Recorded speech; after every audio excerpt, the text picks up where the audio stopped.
Welcome everyone once again to the VCS. We are in week 4, day 3, first day of the second round robin starting today. We already saw one best of 3 earlier today. It was probably one of the worst, sadly, we have seen so far in the VCS, and that's why I'm very hyped to introduce these two teams. We have DBL on the one side and QTV Gaming, QG, on the other side. Both teams looking like top tier teams. DBL actually fell down to FTV yesterday, very surprising fashion. And QG, very surprisingly, upset Loki on Thursday. So both teams coming from very different results into this game.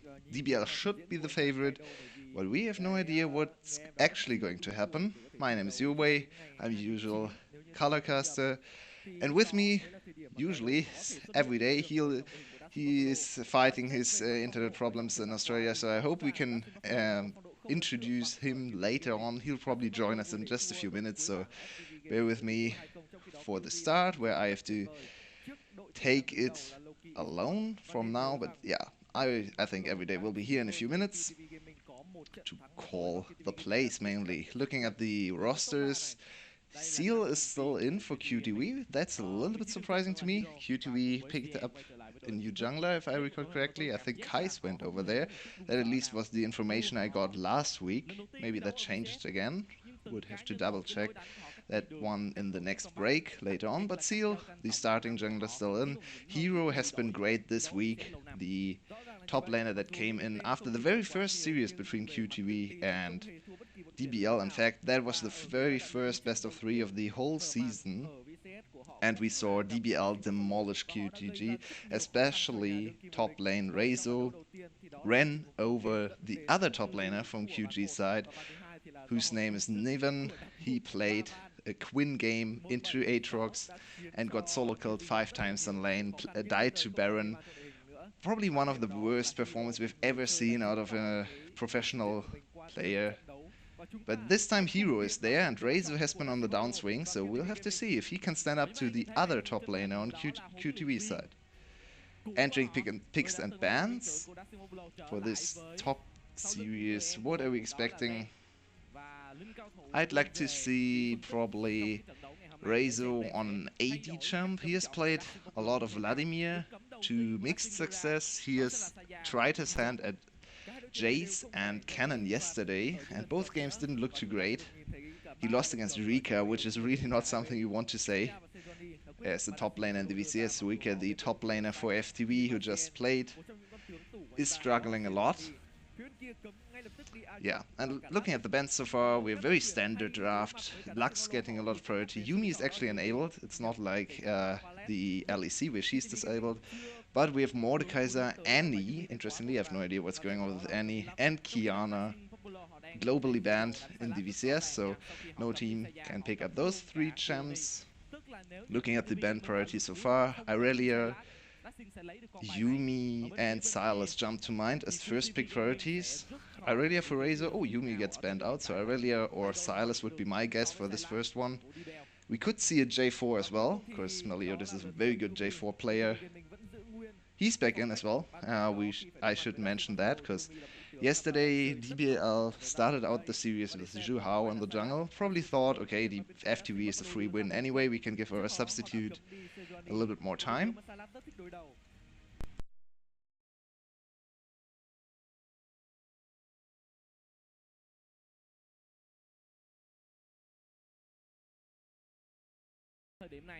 And now, sorry for the little delay, every day is finally with us.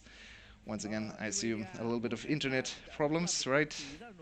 Yep, as always. Australian internet failing us once again, but luckily you're able to join us before the games really start. And there's a Kiana Haver. She's not banned. Kiana's locked in. Yep, not disabled apparently. We have been lied to. Thanks Discord, no worries.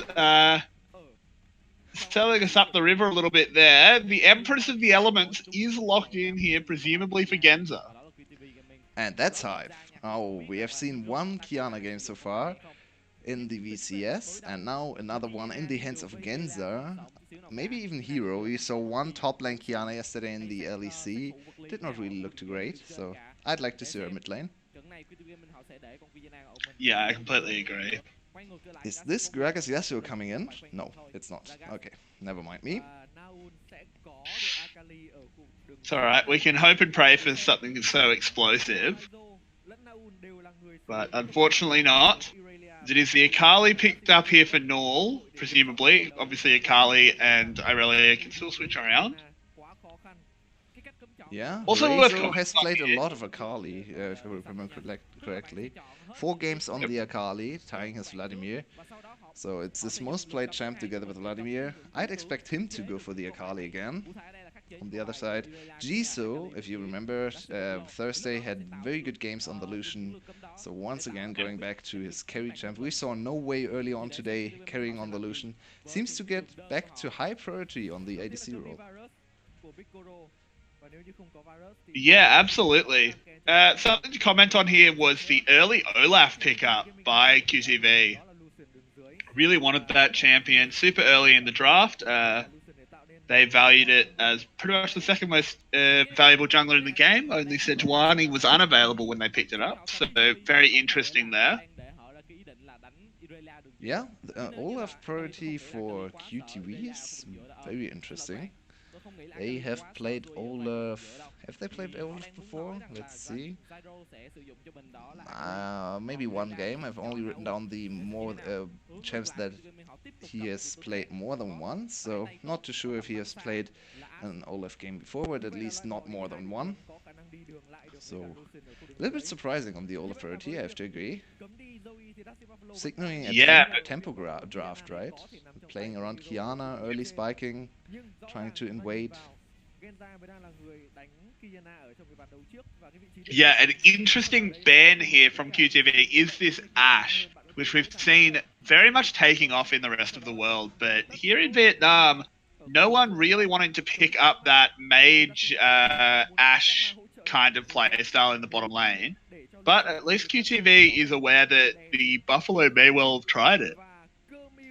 Yeah, and Bikuro has played some unusual marksman, or even not even marksman, just bot laners like Sonar before. So it's very likely that he's able to play the more utility focused, maybe newish playstyle for this Ashe pick. So I like this ban, forcing him on the Kai'Sa once again. He's one of our few Manamune Kaisers, so that at least makes every day very happy. That it does. Are we gonna see 5 AD champs on QG's side? What's your bet? I mean, we've already got 4 in every role that matters, right?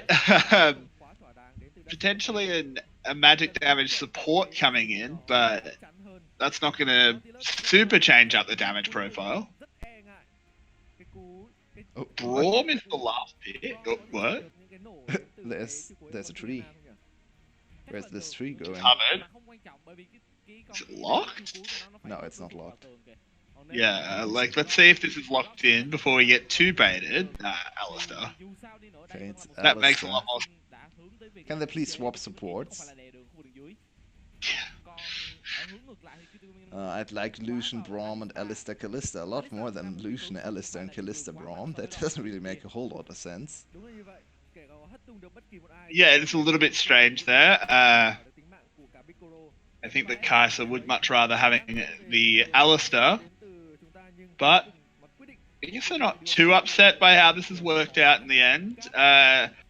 You did identify, of course, that that's a lot of AD damage over for QTV. The damage profile not looking great.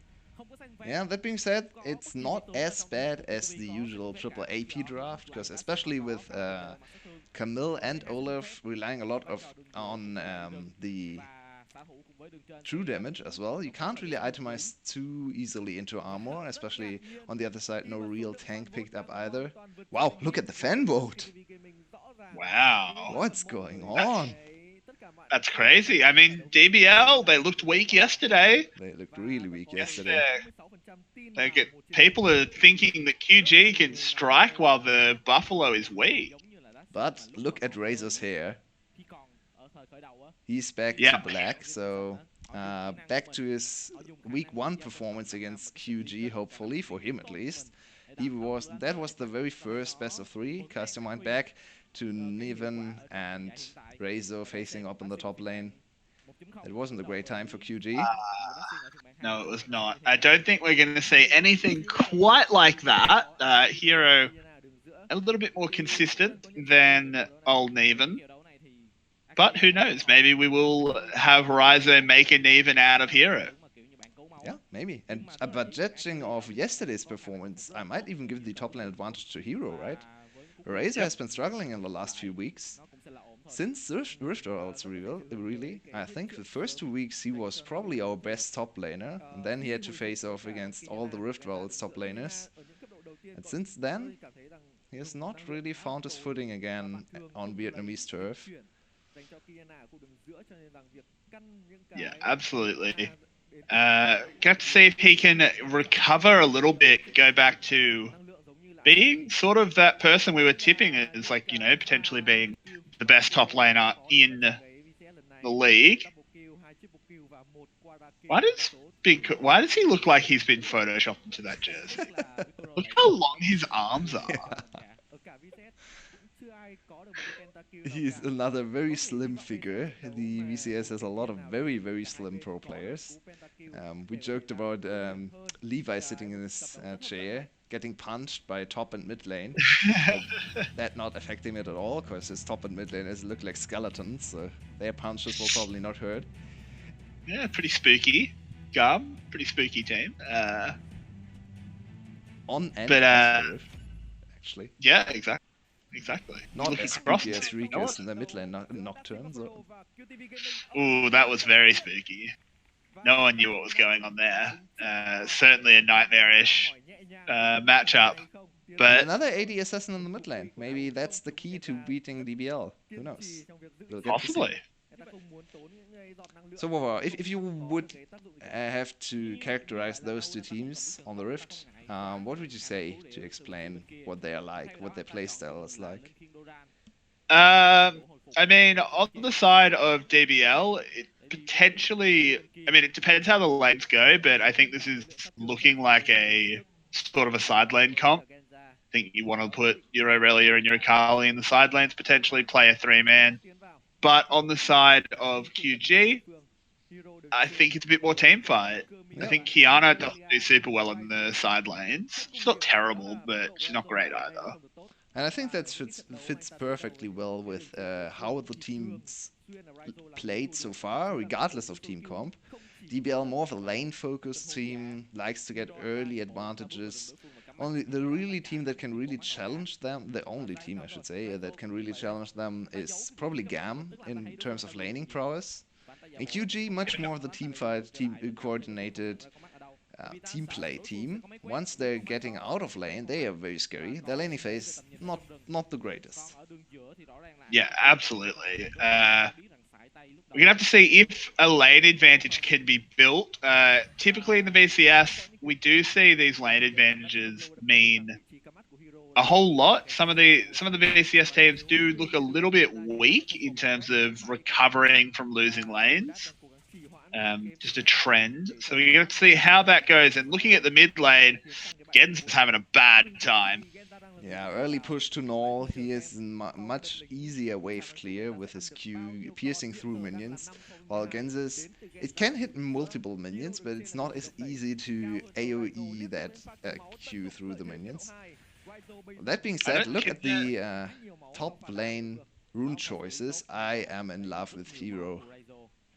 Yep, not going Conqueror into Aurelia.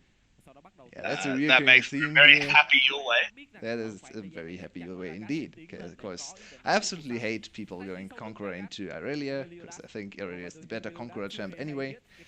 And especially Camille, I think Camille's trading patterns are very different to Aurelia's, so she can definitely profit from PTA or even Grasp. Yep. Steel is going to be spotted out stealing this here, so presumably DBL will be able to respond. But with mid lane priority to QG, this might come down to a bit of a smite steal. And it does actually go over to Seal in the end. and he should be able to get out there no problem. So that's a nice buff for him. Yep. Nicely done. I'm quite unsure what Leotis are thinking there. I think he should have contested a little bit earlier. Went full on the smite steal and didn't succeed. So not the greatest passage of play for the jungler of DBL. Yeah, absolutely. Not the best look here. Hopefully Meliodas can spike up a little bit moving forward. But in the beginning here, he will be a little bit behind. We'll be playing as a Gragas who only got one buff, which is never fun. Looking at the stats here provided by the official broadcast, Dragon per game 2.3 seconds in terms of ranking for DBL, indicating a little bit of Dragon focus, but also indicating that their early games usually go very well, which is what we alluded to as well. Their win rate obviously is still positive, so they should be in an advantageous position most of the time. Not really too surprising that the Dragon rate is quite good. Yeah, exactly. They will get, on average, 2.3 mountain drakes per game, because that's the only drake that spawns in Vietnam. There are no other drakes. We have not seen which dragon will spawn here, so let's all get hyped for the mountain drake. Yep, let's get hyped for the Vietnam drake. Oh my god. We had no idea. Just for the record there, we had no idea that was going to happen. I mean, it was a well-educated guess, because we only see mountain drakes here. For some reason, no one understands. There's something up with the VCS, but it does actually look like Seal will go for early focus on that Drake. Should pick this up pretty much non-contested as Jisoo and Zodiac roam up to help him out. They had priority in the bot lane. Mountain Drake is secured. Yeah, one of the benefits of the Olaf pick, early Dragon priority. So, DBL now need to work hard for their 2.3 Dragon average in this game, because they already lost the first one. And is that graphic in the top left correct? Is this going to be a second mountain train? It's getting absolutely ridiculous. It will really be a little bit stupid. I mean, it's not updating. What? I think it might just be another mount. I mean, if you get another game with 2 mountain drakes straight, I think we have to question if the RNG is really RNG at this point, because this is ridiculous. What has Baron done to Vietnamese people? I'm not sure. I don't know. I mean, maybe they just really hate Dota, because, you know, Baron is named after a Dota character. Oh. Yeah, Nashor is Roshan backwards. Roshan's the Baron. Interesting. I didn't know that. Yeah, it's just a homage to the original MOBA, Dota 1, obviously. But yeah, Roshan is Dota. So, yeah, a little bit. Oh, I had no idea. Interesting. Yep, that's why he's called Nashor. But yeah, maybe that's something to do with it. But something has happened to Vietnam at the hands of Baron, because the amount of mountain drakes is honestly just, the dice are weighted. There's something wrong. Whoever's writing the script, please do think about not having Baron be the eternal villain. Yeah, and now for the best segue of all time. We might actually see one player even buy the tooth of Nashor in this game, with the Kaiser being played. So I think, yeah, with that, I am actually getting something here. Just the studio is just letting me know, It's a little bit early. Yeah. It's a little bit early. This is dangerous. Yeah. This can backfire. It can, and I think because of that, because I've thought better, I'm going to tell them to bugger off for a little bit. Talk later, lads, when we know what's going on. Yeah, we're waiting anxiously in anticipation of the everyday check-in. Didn't realize it was only a pickaxe, so may have been a little bit confused there. But gonna have to see what the Kaiser build ends up being. I'm always hoping for the Mana Moon. I just think it is the superior build in 99% of the situations. But So Yes, often, the Vietnamese pros disagree with me. and checking the time, we're already at 8:30, so 8:40 already. So wow, nothing really has happened. Very quiet early game between those two teams. Which team is this favoring? Looking at draft, you would probably say DBL scales a little bit better. But there's still a little bit of Yeah. time for QG to execute on their composition. So, ooh, that was a bad Ooh, misplay. no, that was really bad. And Genza's potentially going to die here. No, he should just survive. Wow, single-digit HP. Little bit of a fiesta there in the mid lane as just about everything from everyone missed, Ooh, Rezo. except Rezo could potentially go for a flash play here. Yeah, flash Q should be enough. Is he in Very range? Ooh, he calls it off. Interesting. Oh no, he's still here. Yep. Flash It's Q super auto attack. risky. Okay. Razor in the end does not fancy his chances. Genza's flash was down, so I think this was a good opportunity for first blood for Razor. Potentially, but in the end, I think he just takes the safe route. He lost That would a have been lot of very lane control for this play. And he will lose the Scuttle Crab to the enemy top lane as well, so this actually costs him a lot. I think he had to go for the kill there because of everything he gave up for this play. Very, very interesting choice for DBL, and in the end QG get away with murder, especially Genza. They're completely misplaying his ult. That was not what we want to see out of Kiana by any means. A very, very average ult. I hope not. I hope that was a well below average ult, because that ult was terrible. Yeah, I suppose you're right. But speaking of things that are average, this is a Gragas gank in the bot lane that's going very... Oh my god, it's being turned though. Jisoo actually gets first blood in the end, and it's a 1-for-1, and gold-wise it favors... Actually, it's pretty even because it was an extra assist. There was a bouncy castle move there. Wow. Yeah. Everyone jumped back and forth. So many dashes, so many displacements. And then Big Kuro on top of that jumping in as well. Oh. This time he gets the stun off. Does manage to get the ult on, but Null is in that shroud, hits the E, Akali, out she goes, no worries. Teleport was called though, Rizo's here, having round 2 at the mid lane, so he's actually going to lose a little bit more lane control up in this top. Is Never dangerous. mind, there's no wave. Well, this is still dangerous for Razor. He's now in a teleport disadvantage in a minute or so, so...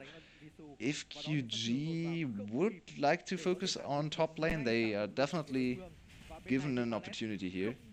There's no TP now available, right? Hold that thought, another play might be potentially on the cards. Does look like QG managed to back off nicely though, so...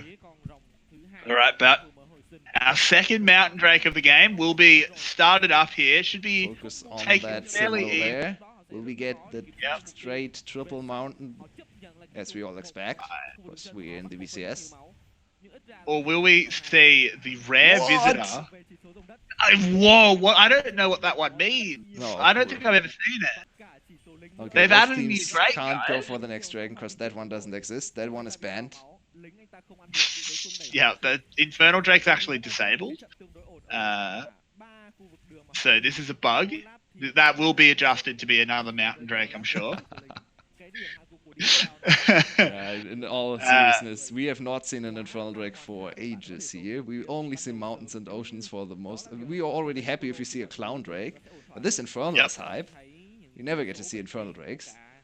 No, we don't. And who does this Drake sporting actually favor?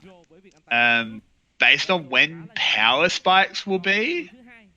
I mean, think usually you would say QG needs to win the early team fights, because they can't win late, right?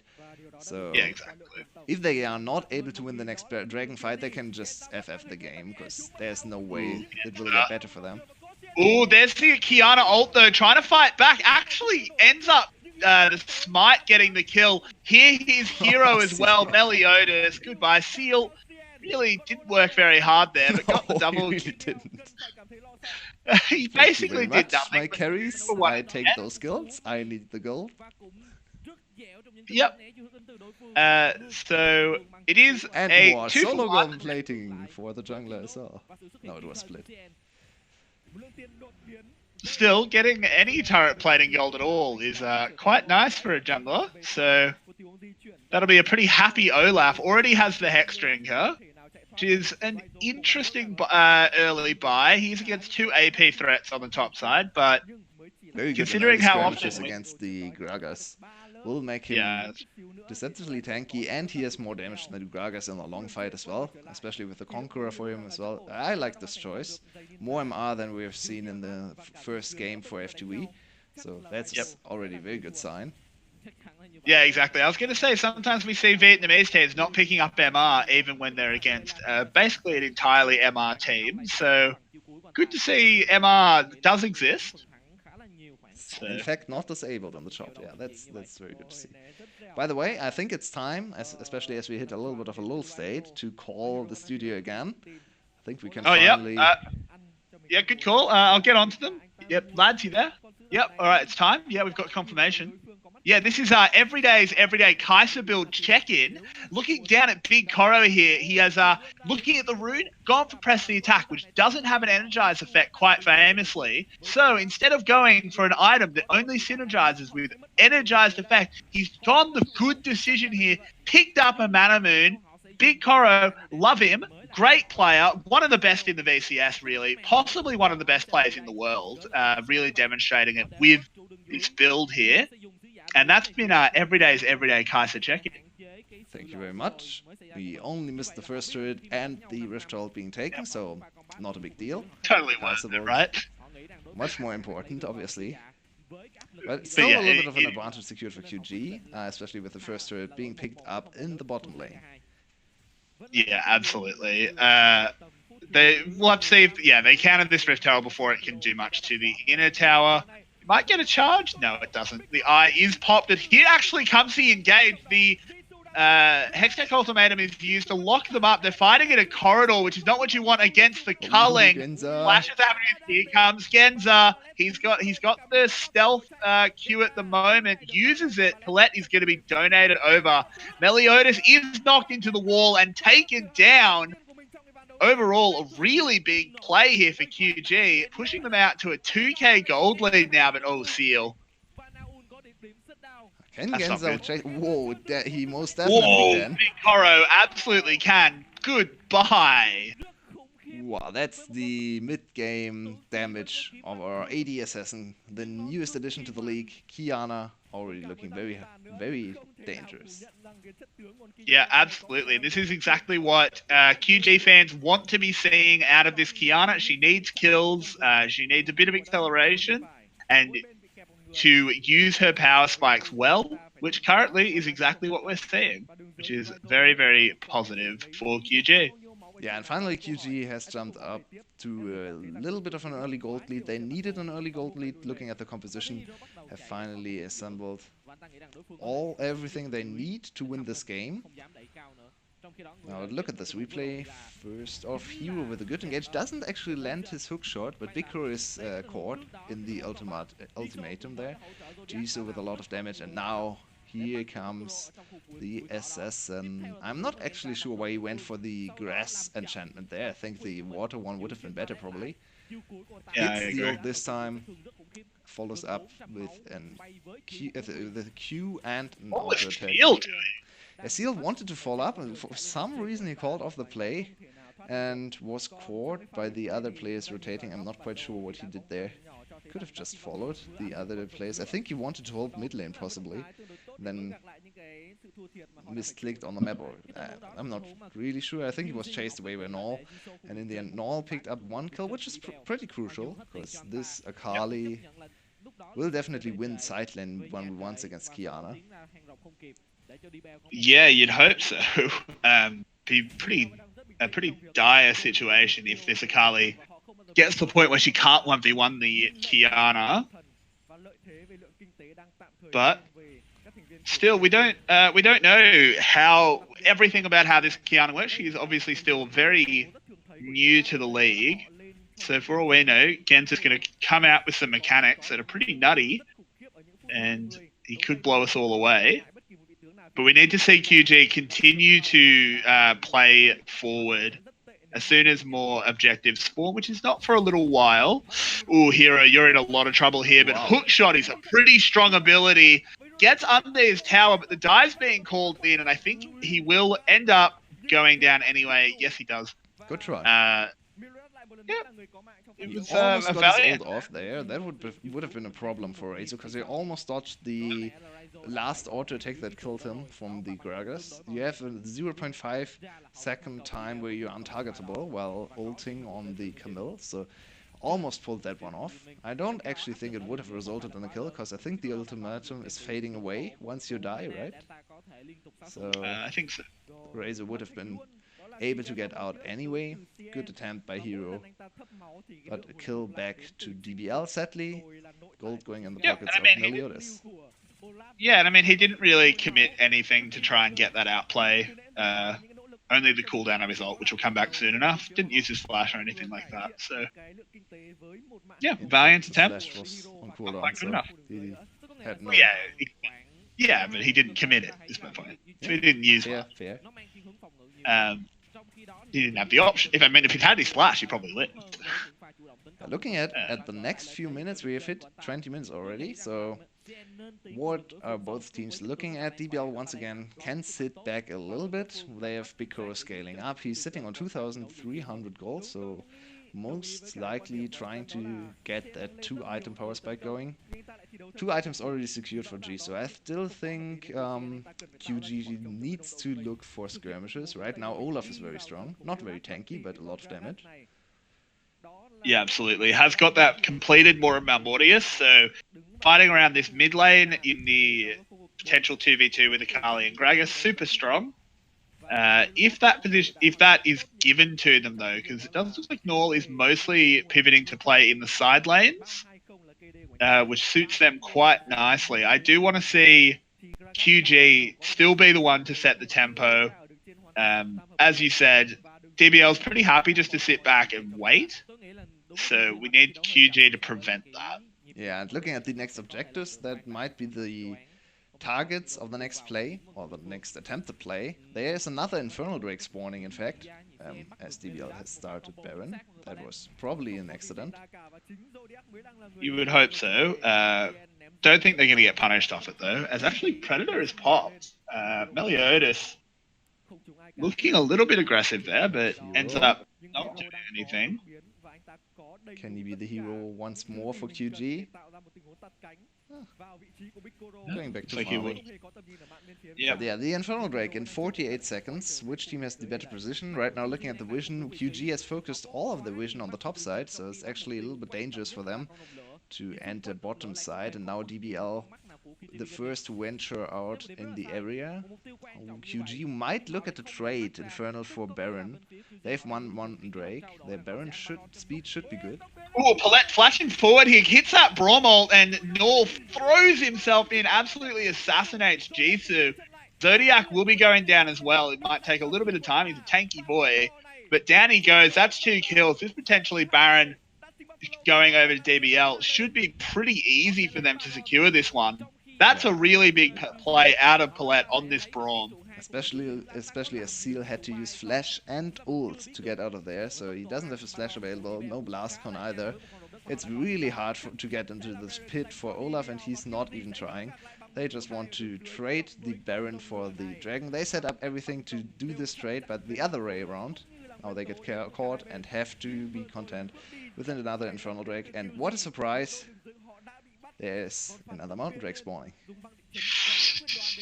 I mean, this game has already bucked the trend of the Drakes. We have had 2 Infernals, truly an unheard of thing. But we are returning to normalcy with our 3rd Mountain Drake. Will we go again without an Ocean Drake? Truly a rare thing in the VCS. We still got our Mountain Drake, so we should be happy. Yep. Oh, absolutely. And what can DBL do with this Baron? Not a huge amount, honestly. They should be looking to take this out of mid, at the very least. Yeah. But this is not a game-ending Baron, by no means. They lost a lot of time recalling together, and they used a lot of time to get back on the map. They still have 2 minutes available, so should be able to at least get 2 turrets, maybe even 3, top lane, inner, and both mid lane turrets. But no inhibitor should fall here, and QG might look for a last stand right now already, because their team composition is already falling off, so they need kills right now.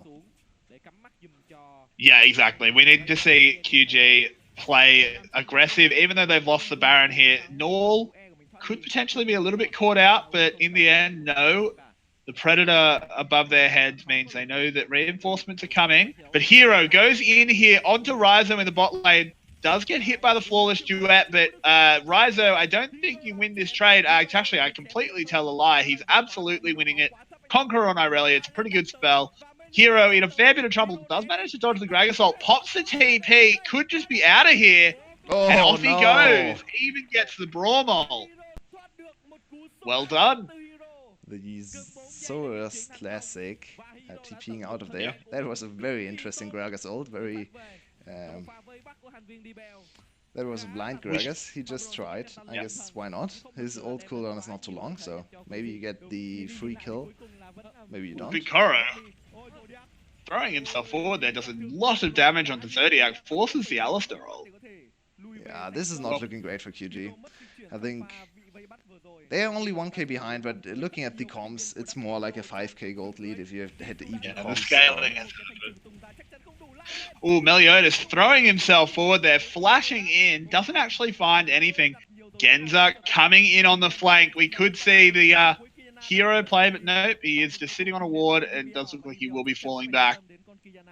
Probably one of the only ways team fights go the way of QG now is through a huge Qiyana ult. Yeah, but they want to wait for at least the third item on Jisoo right now. He needs that Infinity Edge to carry the fight. They probably want Qiyana to jump into the backline, buy a little bit of time, and Jisoo to carry, just like all the Lucians are doing in the Gunslinger comms right now in Teamfight Tactics. So yeah. Where's his Curse Blade? Pretty pathetic. Item drops here. Hasn't managed to get a Curse Blade. GG RNG. Yeah, but as I said, I think the advantage definitely heavily lies with DBL right now, and they are in full control of the game. Strong side laners, very good bot laner as well. Almost 3 items for their ADC. Even though it's not a crit build, it's still a lot of mid-game damage. Yeah, absolutely. This is going to be a pretty strong situation overall. I think we need to see QG sort of needs to go for almost their last chance saloon fight soon. It gets worse and worse from here. It's already bad. The scaling has already happened and it's not stopping. And has this Olaf disabled defensive items? Is this ultimate bravery on his side? Why is he only buying aggressive items? What's going on? Not a single HP item in there. I mean, this is presumably Olaf.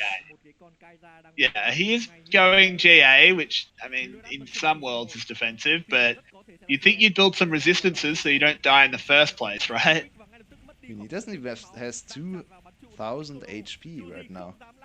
He's super squishy. Oh, that double stun there out of Ryzo does a lot as well.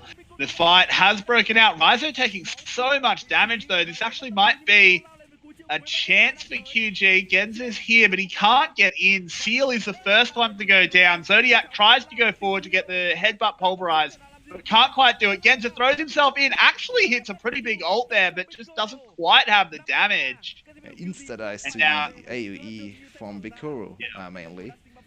And now this should probably be the end, or at least the beginning of the end for this game. We're only 28 minutes in, but the scaling has come in. Yeah, you think they are able to close this right now? Yeah. It's a little bit risky. Definitely. It is certainly a little bit risky, but they have such a massive advantage. I think they can just fight here. Yeah, it definitely looks like that. Yep, and this is game. DBL picking up closing from DBL. 1 here. Yeah, absolutely. Just made the call that it was over and made it true. That is game 1 picked up. Seal is he's doing what he can. There's not a lot he can do. And the Nexus will go down. That's for sure. Yep. absolutely. But very good performance out of DBL, bouncing back after yesterday's sort of embarrassing showing. Especially a very good team performance, I think. We didn't see a scrappy. Okay, we got 5,000 gold lead in the early game, but we don't know what mid game is, so the game drags on. DBL, which we have already seen a lot. This time they actually were even and were able to out macro one of the best macro teams so far in QG. So that's a very good showing for DBL. Yep. QG a little bit disappointing, especially in terms of how they were not able to pick their fights. They had a little bit of a lead, 2,300, 400 gold lead, with a Kiana in a very good position with a strong Olaf, and didn't really find any kind of opportunity to force big mid-game team fights. Big blunder around the Baron Pit that cost them a lot. Absolutely. Overall, not the best look out of QG. I think they didn't really play to their comp strengths. So in the end, they sort of just got run over a little bit. I also think this is not really a normal QG comp, not what you would expect from this team. They are more the mid-game, the scaling, maybe even a little bit of a late-game team. They are very decisive, don't get me wrong. They are very good around closing out games normally, not so much this game. But usually they rely more on the standard team compositions with a lot of Corki in the mid lane, with clear battle lines. They are not so much the scrappy G2 style team. They wanted to be this game. Didn't work out for them, so maybe they can go back to their usual selves and challenge DBL in game 2. Yeah, hopefully. We'll have to see. Discussing MVP for this game is actually pretty hard. There's not really one outstanding member, in my opinion at least. I think Null looked really good on the Akali. Bikor on the Kai'Sa was not bad either. Yeah, well, he had made some really good plays with his ult. It is hard. It's a hard choice though. There was a lot of good players. I think in the end, where does your vote go? I think it goes to Null. Yeah, but I can be convinced of other. I think this is actually an ADC game because no one really carried in terms of big side lane outplays or 1v1s in either solo lane. So in the end, it came down to team fighting, and yeah, Biko performed good in team fights, got a lot of kills. So I think I'm leaning towards Biko in this game. Okay, fair enough. I'll acquiesce to that, and Big Koro should be the MVP Definitely according to us. No, he had a good game as well. Yeah, absolutely. Overall, it was just a good game out of DBL. We'll have a little bit of pause, but we'll be back in 5 minutes and 50 seconds for game 2 to see if QG can come back or if DBL is able to close out this one much more cleanly than we would have anticipated.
Welcome back to game 2 between DBL and QG. We just saw a little bit of a slow outscale game for DBL. QG was not able to hit their marks.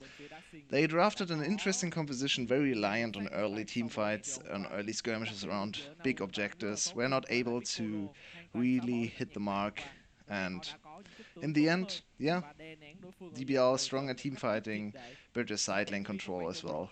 Pulled off the game in under 30 minutes, looking way better than yesterday. Maybe yesterday was just a little bit of a blip, a little bit of an off day for everyone. They played Zhu Hao in the first game and then lost the second game with Meliodas in. So it's really serious business right now for DBL as Meliodas is back in. Biko picking up the MVP in the official broadcast as well. So far we have aligned for 3 out of 3 games so far today. I'm very sorry to announce that Everyday is not able to join us for the second game, as yeah, he is sadly fallen pretty sick. So he'll be probably back tomorrow, but he needs to rest right now. I'll have to cover the rest alone, and bear with my play-by-play skills. I'll do my best to get the hype.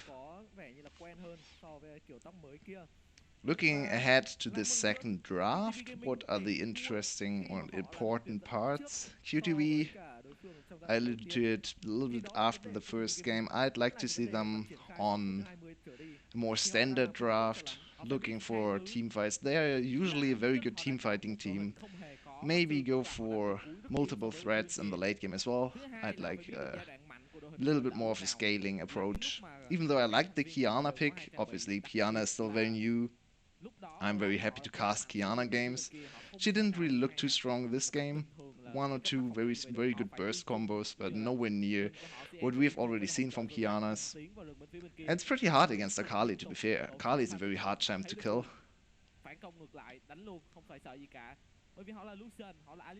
Razor on his first day with not dyed hair, with black hair again. Once again, locking in the win. Looking good for DBL, and this is a very important game for both of the teams. DBL right now sitting at 5-2, shared first, but with their game score being a little bit worse than the Flash and Loki's, they are actually sitting in third position, so they really need this victory to get back to first. They want to win the regular season. As far as I know, the playoff format has changed a little bit, so it's not the usual Asian gauntlet format anymore. We have not quarterfinals, semifinals, so it's not as important to be first as it was last spring split, where first would seed you directly into the final. So they can come second, maybe even third. As long as they secure the playoffs, it's very good for them, but they want to get first. QG, on the other hand, sitting at 4-3, they really need this victory to contest the playoff spots. 4-4 is good, but Evos with the win today is also on 4-4, so right now QG would really like to get a little bit of distance between themselves and Evos and try to challenge especially GAM for the last playoff spot. Right now we have a very tight race for players. We have 5 or even 6 teams in the race still, with 4 wins each and 5 wins for DBL, Loki as well as Flash, 4 wins for GAM, EVOS and QG, and only 4 teams get to playoffs. Meanwhile, in the bottom, we have Cerberus and FTV struggling a lot. It seems to be very clear this split who's going to get into the relegation zone. So we have a 6-horse race for players and 2 other teams that are struggling in the bottom of the league. QG on blue side, first ban is Gragas. Relios had a good game on the Gragas. I'm not sure if I would have banned this one. They're stronger junglers. Silas went unpicked or banned once again. A little bit surprising. He was high priority last week and even first half of this week. Today he's not seeing too much play. And one of Jesus' favorite champs in the Kalista banned out. He's our resident Kalista main, and we see a lot of Kalista bans against Jisoo. Lux once again, Yumi is still open, the two premier um, enchanting or poke supports. Yumi banned out again, so we'll probably see another game of tank against tank support down the bot lane.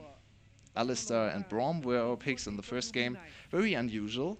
Nowadays we see way more ranged supports, way more wave control in the bot lane. Braum, Alistar is much more of a handshake down the bot lane that are scaled for teamfights and early skirmishes. There's still Morgana available if you want to go ranged support. It's not as aggressive. You could see something of the likes of Rakan making a reappearance again. We've actually not seen too much Rakan in the VCS lately. Aatrox's first pick for hero. Why not? As I said, QG is a good team fighting team, and Aatrox is one of the best team fight top laners. Hero, most of the time, very good in lane.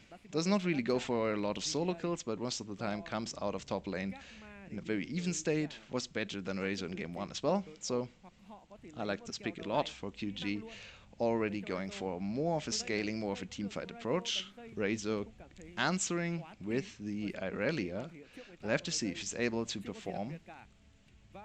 And Sejuani, another priority pick. This looks like a very standard, very strong power pick draft. Silas finally back in.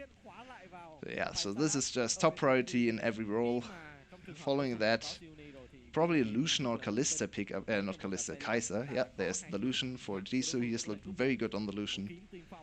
And I expect a Kaiser answer on the side of DBL. Could also see something like Akali. Oh, Akali's banned, I'm sorry. So yeah, I really expect the Kaiser here. Don't really see any other big priority champ. You could go for Corki or Azir and ban out the other to go for the more global draft. I really hate Cannon. Please don't call Cannon. Oh no. Razor looked very bad on the Cannon yesterday, and generally I'm not the biggest fan of Cannon on this patch. I think he's easily countable, and especially Cannon into Silas is very risky. I think Silas is the better Cannon between the two. Yeah, already don't really favor this. At least it's top end bit with different damage profiles, which I really like. AD and AP mixed. We see a lot of triple AP drafts this time. We have mixed damage in the solo lanes, opening up very free choice for the bot lane. But Big Crow doesn't really strike me. I say that, but I said has a diverse champion pool. But other than Sona, he has not really played other mages, so I still expect him to go for the Kaiser. I'd like to see a Kaiser ban from QTB in this game. Pinching the pool and forcing Biko maybe on a more utility-based ADC. Ashe could be a possibility. I'd actually very much be in favor of an Ashe. Very good lane control, very good engage to follow up on for Cannon and Sejuani, and even Irelia. So I think Ashe in this draft would be great. I'm not sure if Devshik Buffalo has practiced the Ashe. Has not seen too much play in Vietnam. Two more support bans against QTV, signaling that Dashing Buffalo wants to prioritize maybe the support pick first and then lock in ADC on 5. Very unusual draft, and there's the Kaiser ban. Yeah, I'm very intrigued by this pick and ban phase. I think this is one of the strongest pick and ban we have seen so far. And there she is. My prediction might come to fruition. And will this be the new Trinity, Essence River Trinity Ashe? We have seen a lot in the LEC especially. Yeah, please lock her in. She's great in this composition. Yeah. Oh wow. Dashing Buffalo once again showing that they are on top of the matter and watching other leagues as well. They are the only team to play Sonateric in the VCS, and now piloting the Ashe as well. What support would we like her to be paired up with? Probably TK, giving her a lot of early safety, rotational plays in the mid game.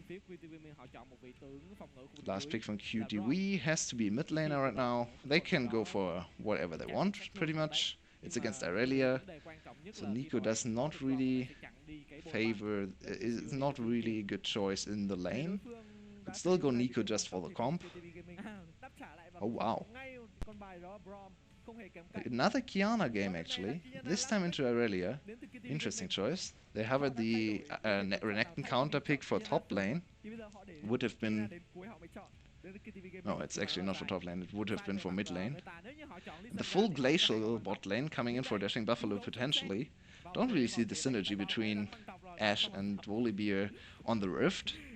Yeah, TK is the much better choice, giving Ashe a lot of safety. She has a lot of lane control on her own with her W spam.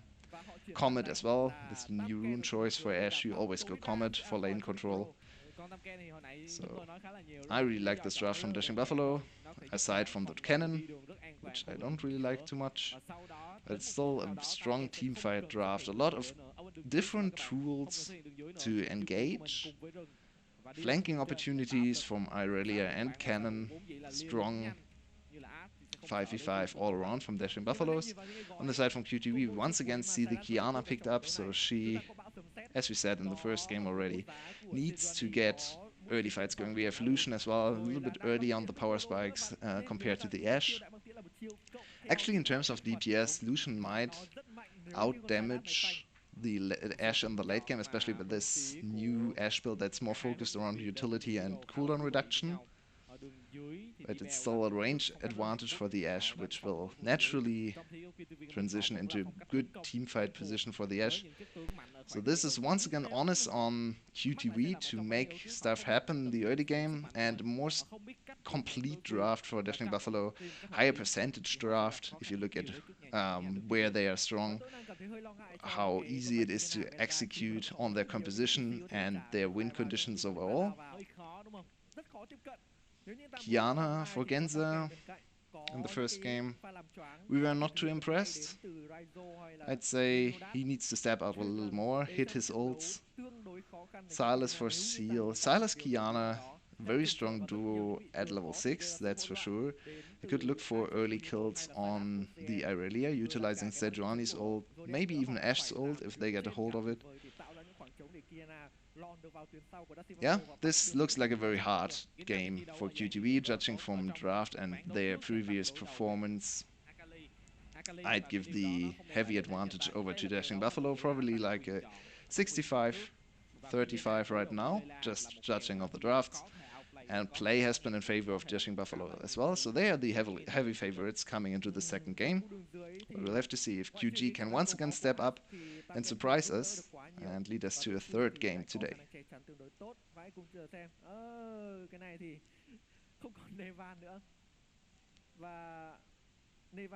There's something about Nevan. I'm sorry, I have no idea about... I can't read Vietnamese, so I have no idea what's going on the stream. Fun fact about Nevan, that doesn't sound too fun for Nevan, to be honest. And we're finally hitting the Rift. Kaido, the new top laner, might come in next week, actually, for DBL. He's the trainee. He turns 17 in 6 days, I think. So he should be eligible to play on Friday next week. If DBL is unhappy with Razor's play, which would have been very weird in the beginning of the season, because he played great in the first 2 weeks, but lately hasn't been too good, they might start their substitute trainee top laner, who's a big solo queue talent, I've heard, coming next week. Or maybe they wait until playoffs and try to develop more synergy. I have no idea if he already scrimped with the team, how well practiced he is in pro environment. I'd like to see him maybe against Cerberus once they play against Cerberus again. That's pretty much a free win. That being said, yesterday they thought the same and lost to FTV. But to be fair, FTV is the more dangerous team between the two. I think Cerberus looks very rough. They've only been able to win games against F2B and are sitting at something like a 10% win rate in terms of single games. That should be very free for DBL to start and test out their trainee top laner. Early jungling should be easy for Seal. We've actually seen many Sylases be contested in the early few levels, especially against something like J4. J4s have constantly invaded the Silences early and made their early game hell. But against Sejuani, he should be fine. He will farm out probably until level 4 and then look for his first gank. Especially now with the ward coming in for DBL. If he looks for a first early gank in the bot lane, should not succeed. Level 2 skill on the hawk shot. That's interesting. So very vision focused first few levels from Ashe. She's not going for full damage, trying to poke mostly with her W and utilize her E to get more information. And Zodiac spots the ward. That's suspicious. DBL spot lane should know what's up here, because early sweeper is a little bit suspicious, especially because they didn't spot the Sylas on the top side jungle. Hold the thought, there's a gank happening in mid lane. Sun might come down, and Denza knows that, so he has to flash. DBL very low. Null gets caught as well, and flash from Seal on top of Null to secure the first blood. And now Meliodas actually in big trouble. Sadly for the QG, their bot lane doesn't really have... Oh, they have the inside track, and they get first access to Meliodas. Good Q over the wall, and Meliodas is out of here. Only one kill going over to QG. Overextension by DBL. They got the flash of Genza and tried to disengage, but Seal reading the map right and at the right place at the right time, securing the first blood for the Sylas. Sejuani had to use her flash as well. Null and Meliodas losing early flashes and not getting anything from it. It will be very detrimental.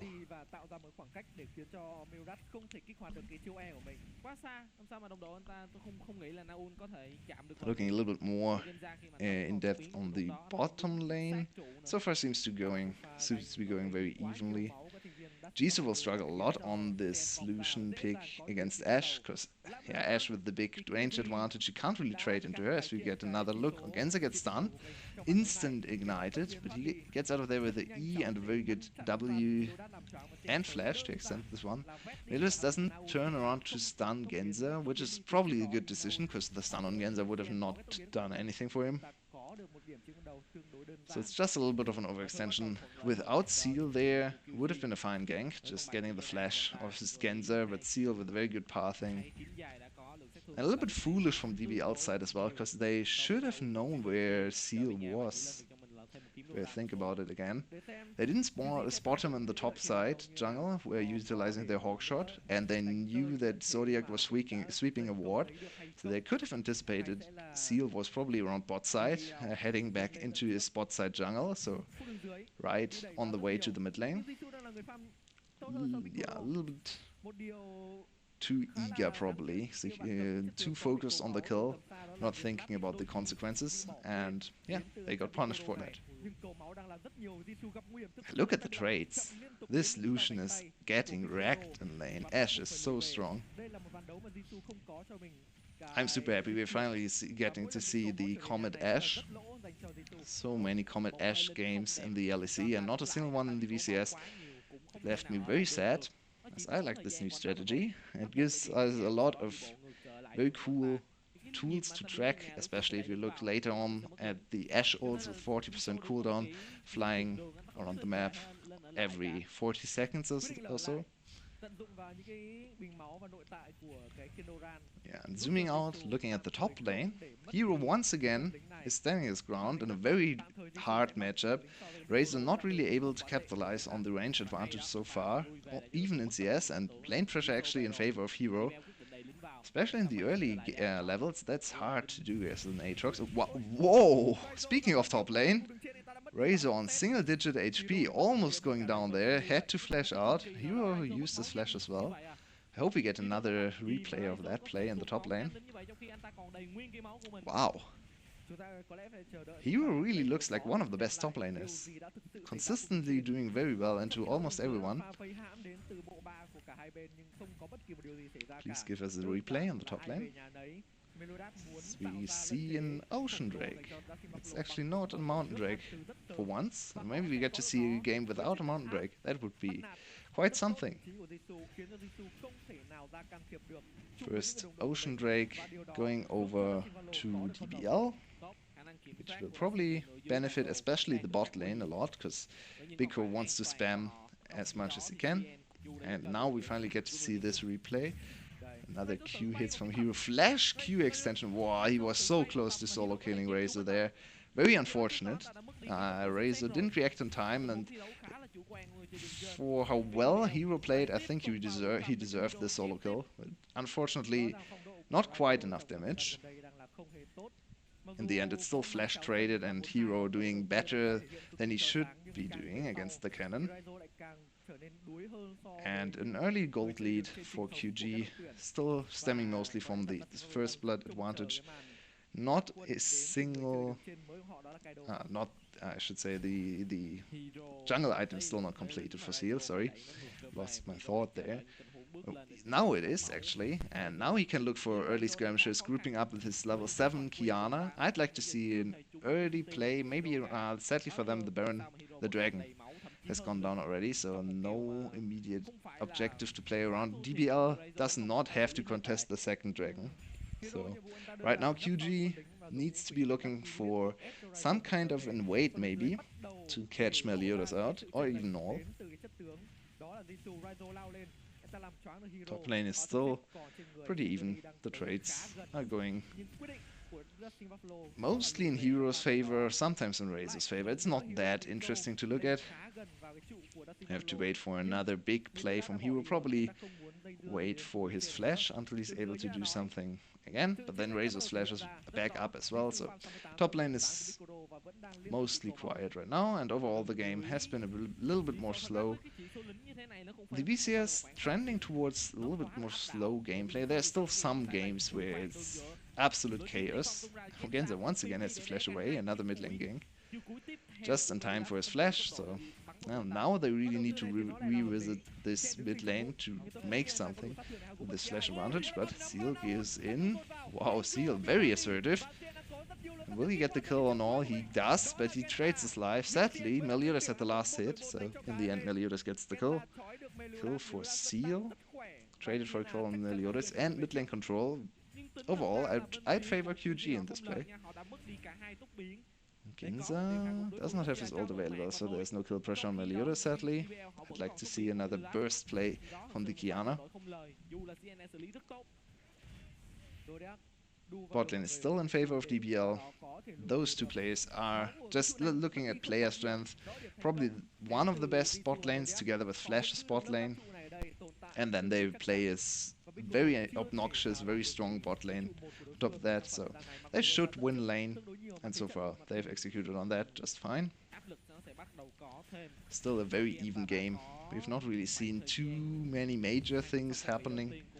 A lot of mid lane focus from both teams, and no team has really found a big advantage, especially both mid laners suffering a lot. It's only the junglers profiting with kills. 2 kills over to Seal and 1 kill over to Meliodas. There's Tom Kench coming in, another gank on the end, and he actually jumps right into the Ash ult. He's still alive though, and Big Kuro goes down. Seal once again at the right spot in the right time, and Meliodas might get caught out again. Seal extends his Conqueror, but no E available to him, so he can't follow up. Another kill going over to QG, good reaction, and Genza jumped straight into the Ash ultimate, still didn't go down. Very tanky Kiana in the early game.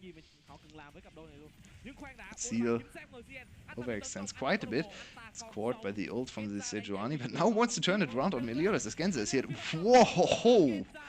That's Kiana damage for you. This time, for once, we get to see Genza pop off on this new champion. Punishes Meliodas on the board there. Right into the wall.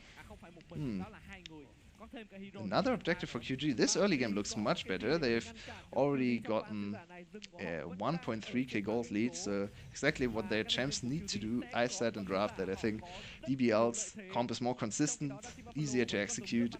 QG needs to front run this game. They need to make the plays. They need to be the ones. Oh god. Jiso, interesting cleanse. Very interesting cleanse. Not sure what that was. What did he cleanse there? I think he tried to cleanse the stacks from Palette, and it does not work, apparently. It would have not changed anything either way. So now DBL with another good kill on the bot lane, and they have gold lead. The gold lead has shrunk to only 600 gold. The bot lane is a big problem. Bot lane is a big problem for QG, as DBL gets farther and farther ahead. Another dragon going in their favor. Another ocean drake. Double ocean. Very good for laning, obviously. Good around Baron as well. And they're red side, so Baron will be very hard for QG. DBL can just constantly poke them out.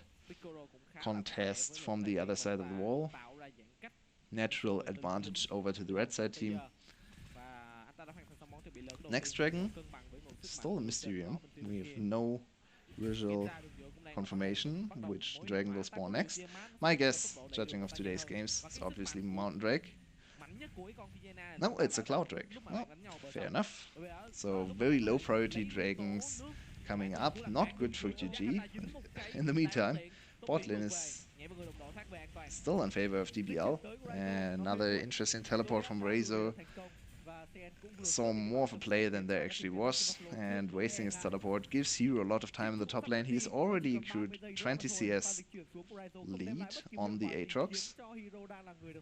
But to be fair to Razor, his lane positioning was actually quite good for the TP, so he doesn't really lose a whole lot in terms of platings especially. He's actually sticking around in the bot lane. They want to snowball this teleport into first turret. And with how strong the bot lane is, ooh, Meliodas comes in, instant ult on Zodiac, but his stopwatch buys a lot of time. Zodiac is still tanky, he's a Braum. Re-engaged, only hits the Meliodas on the Sejuani.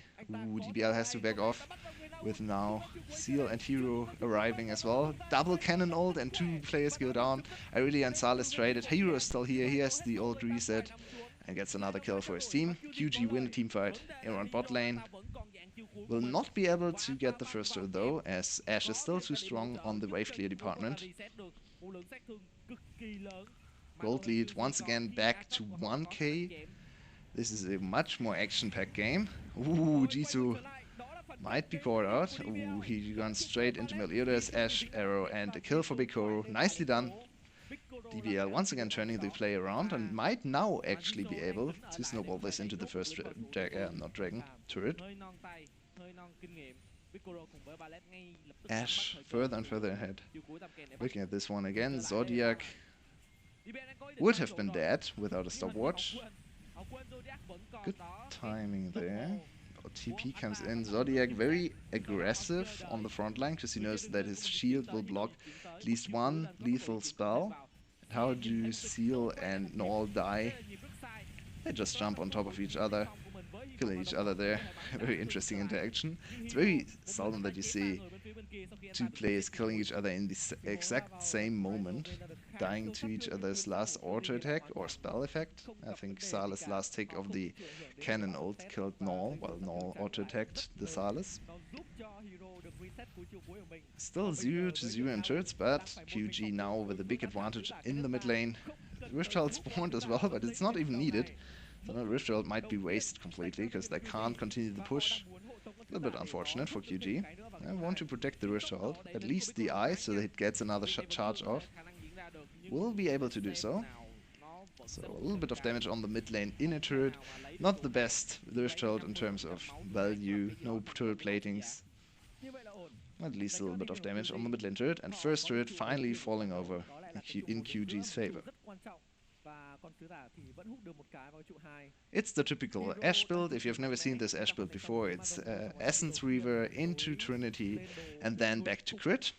Seems a little bit anti synergy, but it's just to give you the biggest utility spike you can get, because those 2 items will get you infinitive mana, a lot of cooldown reduction, in fact full cooldown reduction, and the damage is actually pretty high. You get a few crits off, and as Ashe doesn't really scale with pure crit chance, her crits will always just get a little bit stronger with a little bit of crit board, so it's not actually as bad on Ashe.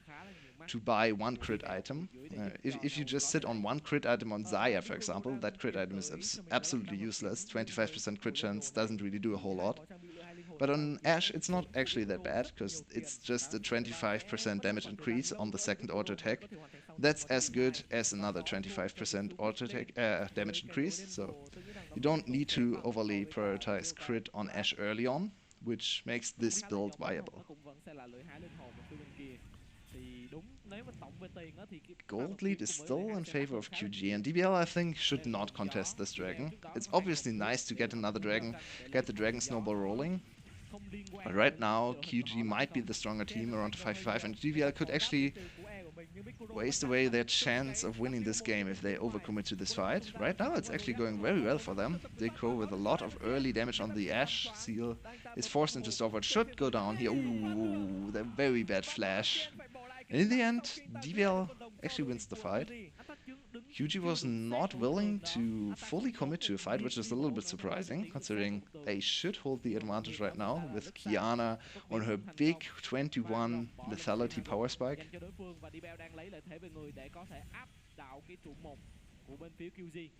Yeah, looking ahead, I still think DBL actually is favored to win this game. The gold advantage is not big enough for QG. We already saw in game 1 that Qiyana in the late game is not actually able to do a whole lot. This time at least they have the late game insurance in the top lane in Heroes Aatrox, but I don't think it's enough, especially against Big Core on the Ashe. Null in a very good position on the Irelia as well. No champ can really contest Null in the side lane right now. As I say that, Genza is actually trying. Ooh, good flash from Null. That was an interesting interaction. He was able to flash away from the shockwave. So there seems to be a little bit of a delay. I was not aware there was a delay. Okay, so I think Null wasn't slammed into the wall completely. He just was slammed next to the wall. It would have been stunned with the explosion, but the explosion did not go off fast enough, so he was able to flash away. Qiyana picked the fight with Irelia, and I think it was more Null being a little bit surprised than him actually not being able to trade back. In a full-on prolonged fight, I still favor the Irelia, even though she's gone with Press the Attack in this game and not Conqueror. Another interesting choice. No Conqueror, in fact. Only on the jungler. Not a single solo lane Conqueror. That might be the first time in a very long time in the VCS.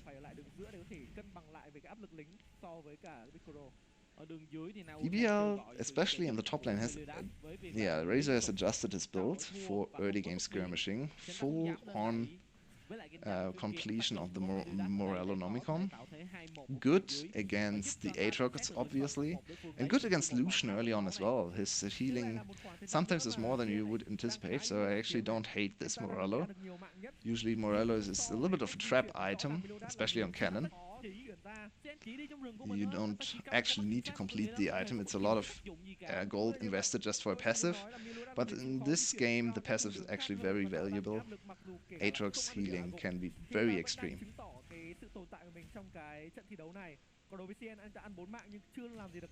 We play a very skirmish-heavy game. Big Kuro gets caught by his own ultimate, but Palette is able to pick him up. This should be a free double kill. Qiyana gets one, Braum gets the second, DBL completely caught off guard. And now QG with the priority over Baron. They don't have a Mountain Drake for once. And this Baron is still risky. It's 21 minutes, Razor is full HP with his ult available. If he gets chased away by Genza here, that's a very good sign for QG. But look at the damage on the Baron. It's not a whole lot. This is 4 men on Baron. It's not dropping too fast. Meliodas has Flash and Smite available. Null is here as well. And Biko almost on the TP time. Ooh, this will get very, very risky. Meliodas flashes over there. Is in. Null already secured the first kill. And now Razor on the backside. Meliodas might actually go down. And Baron is still leashed. Might see Baron still go over to QG. Null is not dead yet. Oh, Hero with a very good flash. But now Razor is here. And there's the Ashe arrow. Oh, sniping out Jisoo on the backside. Palette enters the fight, and this is a slaughter. We might see a double ace with Bikura approaching the fight right now as well. Bikura is still on full HP. Very good flash away from Seal. He gets the first kill. Hero doesn't have his ult available. Ooh, yet now he does. Oh, that was the second Aatrox ult in a row. And Bikura goes down to Aatrox once again. What a mess. In the end, DBL gets what they came for. They prevented the Baron, but they gave a lot of extra gold over to QG. So now QG, once again, in the driver's seat. Hero got a lot of gold. Hero is very strong right now, and they don't really have the best tools to peel Hero away from their ADC. They have a TK, but TK against Aatrox is actually a little bit tricky to play. It's not easy to get away from the Aatrox, and Aatrox can just re-engage on the Ashe as soon as she gets out of the TK. Look at this again. Meliodas full HP. Meliodas actually drops insanely quickly here. Look at Meliodas' XP bar. Yeah, Baron helping QG there. And Meliodas already dead. Null gets caught by another stun from Genza. And Reizo tries to get back in. Look at the snipe, by the way. Ooh. Oh no. That was poorly communicated by QG. They should have been able to tell where the Ashe arrow went. I think there was no mana on Jitsu either, so he couldn't dash away from the Ashe arrow. Very good flash from Bikoro. And now he overextends into Genza and Hero. Hero sees his opportunity with the Infernal Chains landing. Very good usage of the brush vision. And look at the healing. Aatrox is a disgusting champion. 220 heal on the first hit after activating his ult. That will get worse next patch, by the way. Second Cloud Drake secured for QG. Is the next Drake really a Cloud? We don't know. Sometimes it takes a little while for the VCS to reset the stream. Yep, the Ocean number 3 will come up. Very low priority Drake still. Spawning. Double Cloud is actually nice for QG. You always want double Cloud if you can get it. Look at the speed on Genza.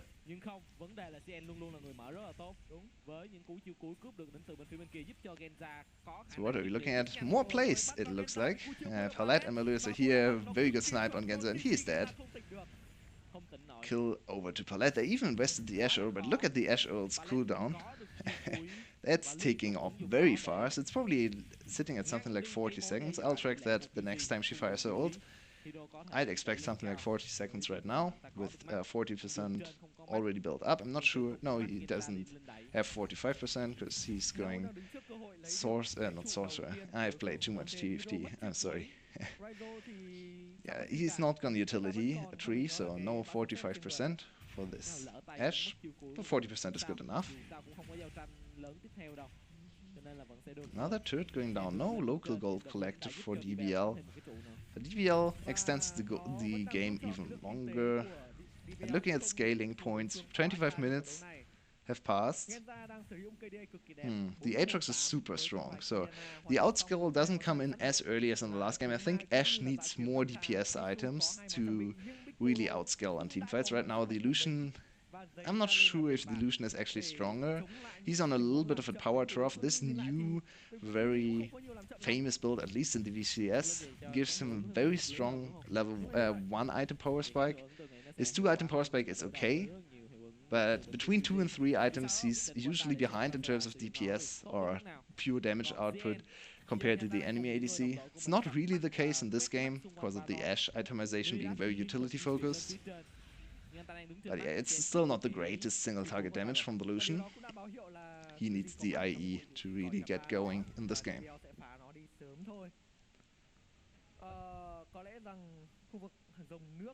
Yeah, it's a little bit hard to think about what both teams are actually wanting to accomplish right now. It seems like both are very keen to just skirmish all the time.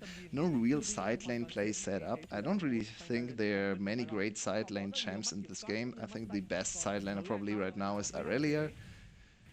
But instead, QG goes back to Baron. They want to skirmish, so best way to start a skirmish is to start an objective and have the enemy team come in to contest the objective.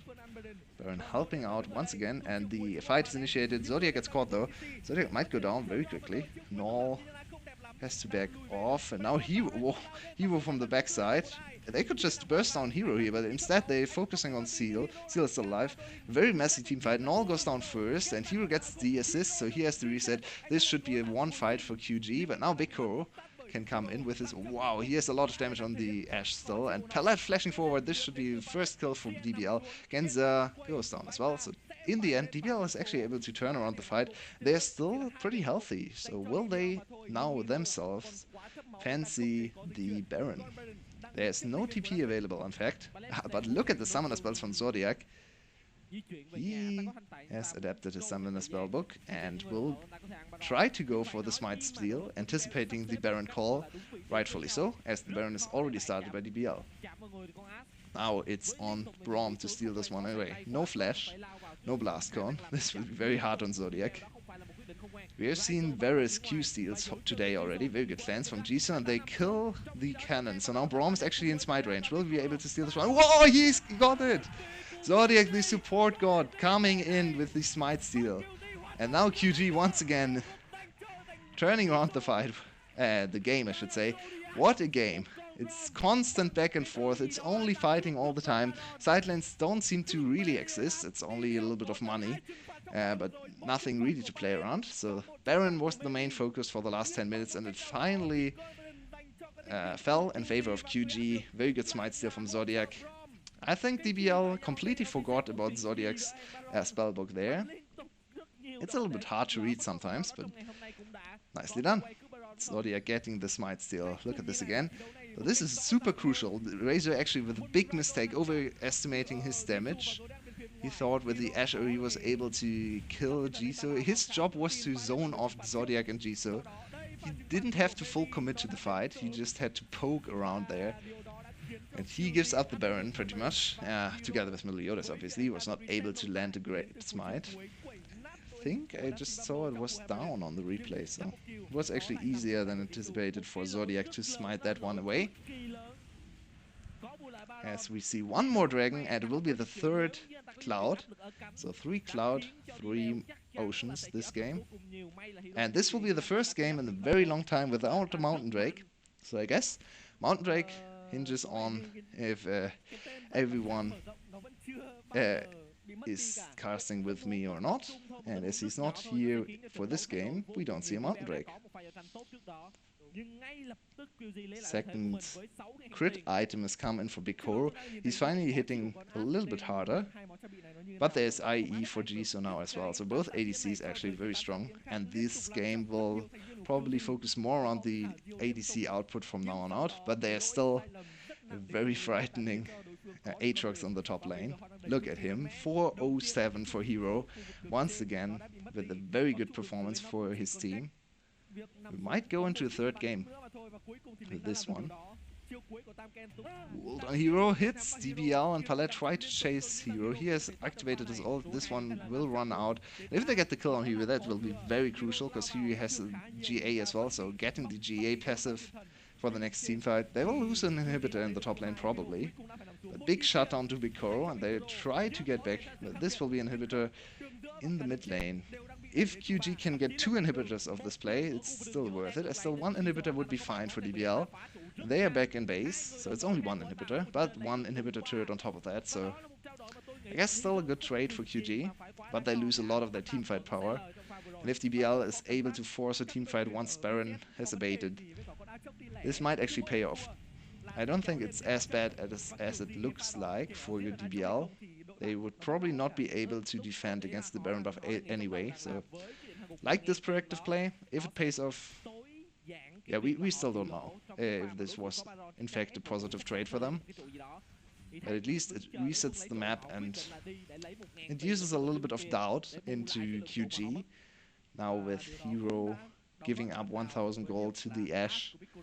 Ashe now sitting on 13,000 gold as well, working on her Infinity Edge. It's still a 6k gold lead for QG, so they should feel good about themselves. They have an inhibitor secured in the mid lane. Next big objective will be Baron. There's no important dragon spawning. The Elder Dragon is still far off. So right now DBL has a little bit of time to reset the waves, to farm out a few more items. I'd like to see a Zhonya's build up for Rezo for the next few team fights. And especially the IE is very important for Biko in the next fight. I'd like to see another Executioner's Calling, I think, on not Wayne, Ash as well. I think she's probably the one hitting Hero the most in teamfights, so even though they already have the Morellos, I think Executioners could do wonders for DBL in this game. Maybe after she completes the IE. I think IE is probably more important in terms of single target damage right now, but afterwards I'd really like to see Executioner's Calling deal with Hero, because look at Hero's itemization. Ooh, he has gone for even more healing. If he now ends up with a Spirit Visage as well, he will probably heal for something like 600, 700 for 1Q. This is a very, very deceptively tanky Aatrox. You need to burst him down. Maybe try to hit him with Ashe ult or Sejuani ult before he gets off to his insane team fighting. What has Kiana done in this game, actually? As a new champ, it's still kind of hard to evaluate what she does on the game. I think overall I'm of the opinion that she's a mid-game focused champ that falls off quite heavily towards the late game. A little bit like a LeBlanc, I'd say, still able to provide utility in teamfights as LeBlanc is. LeBlanc usually goes to a peeling role later on in teamfights if she's not super fed. Kiana is more trying to look for big stuns on the terrain, but her damage, her single target damage, will not be enough to kill anyone anymore. Most probably. I'm not too sure on that call, but I think so. There's the Executioner's Calling. So Biko actually prioritized this healing reduction item over finishing IE. Yeah, we'll have to see if that pays off for him. Next teamfight might be before he gets time to finish off his IE, so that's a little bit of a risky call. I think they need the extra damage from Ashe. Another Baron start. In the meantime, for QG, they have finished. They have cleared the vision. Hero runs interference, and Meliodas will have a hard time contesting. But he has this flash available, and he can redeem himself for losing the Smite War against Zodiac. But QG is having none of that. They don't want to lose the Baron to a 50-50. They know that they are probably in a disadvantage in terms of pure scaling. Giving up Baron would be not the greatest for their team. So they really need this Baron to be secured in their favor and finish the game off the Baron. It's already 35 minutes, so game getting harder and harder for QG. At least they will be able to get another Cloud Drake, 3 clouds, very fast on the map. And their Elder Dragon in 6 minutes will be very strong as well.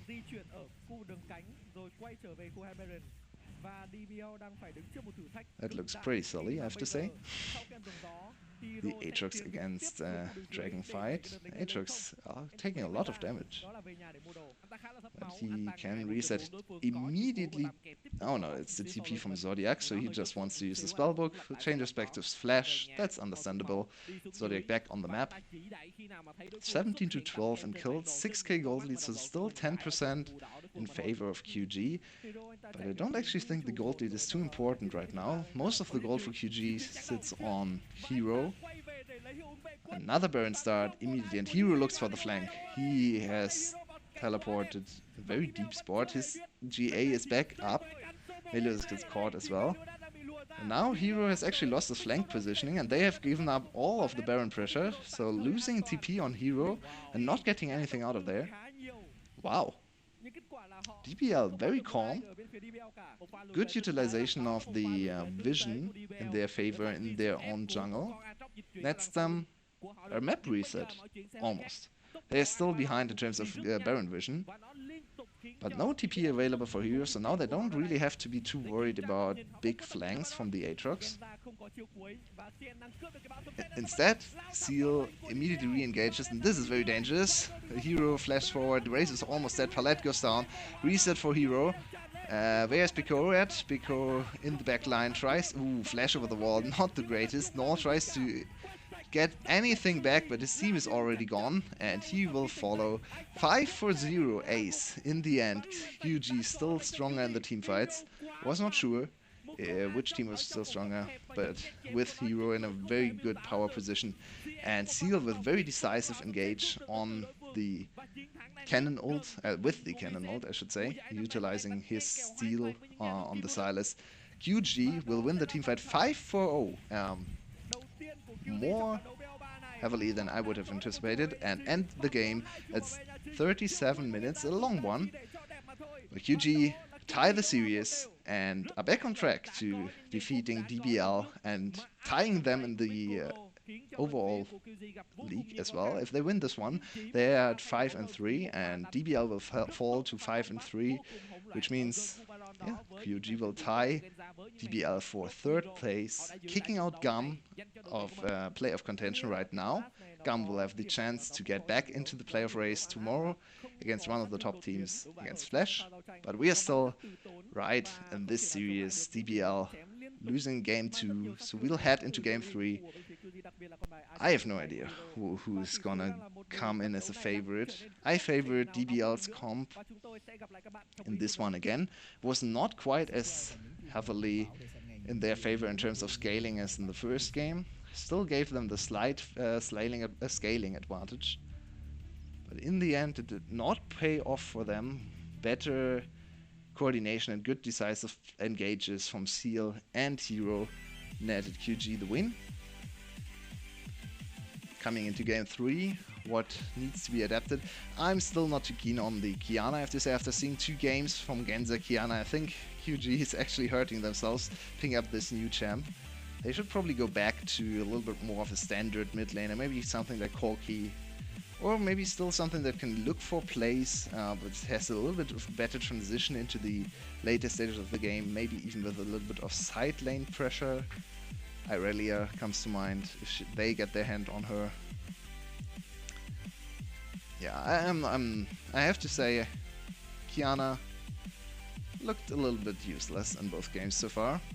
So maybe go back to the normal mid laners, try more compositions around Kiana in practice, and come back with her next week. But this next game will be very important for QG's chances to make playoffs, and therefore I want to see them go back to their standard drafts. Another game of Aatrox on Hero would be nice as well.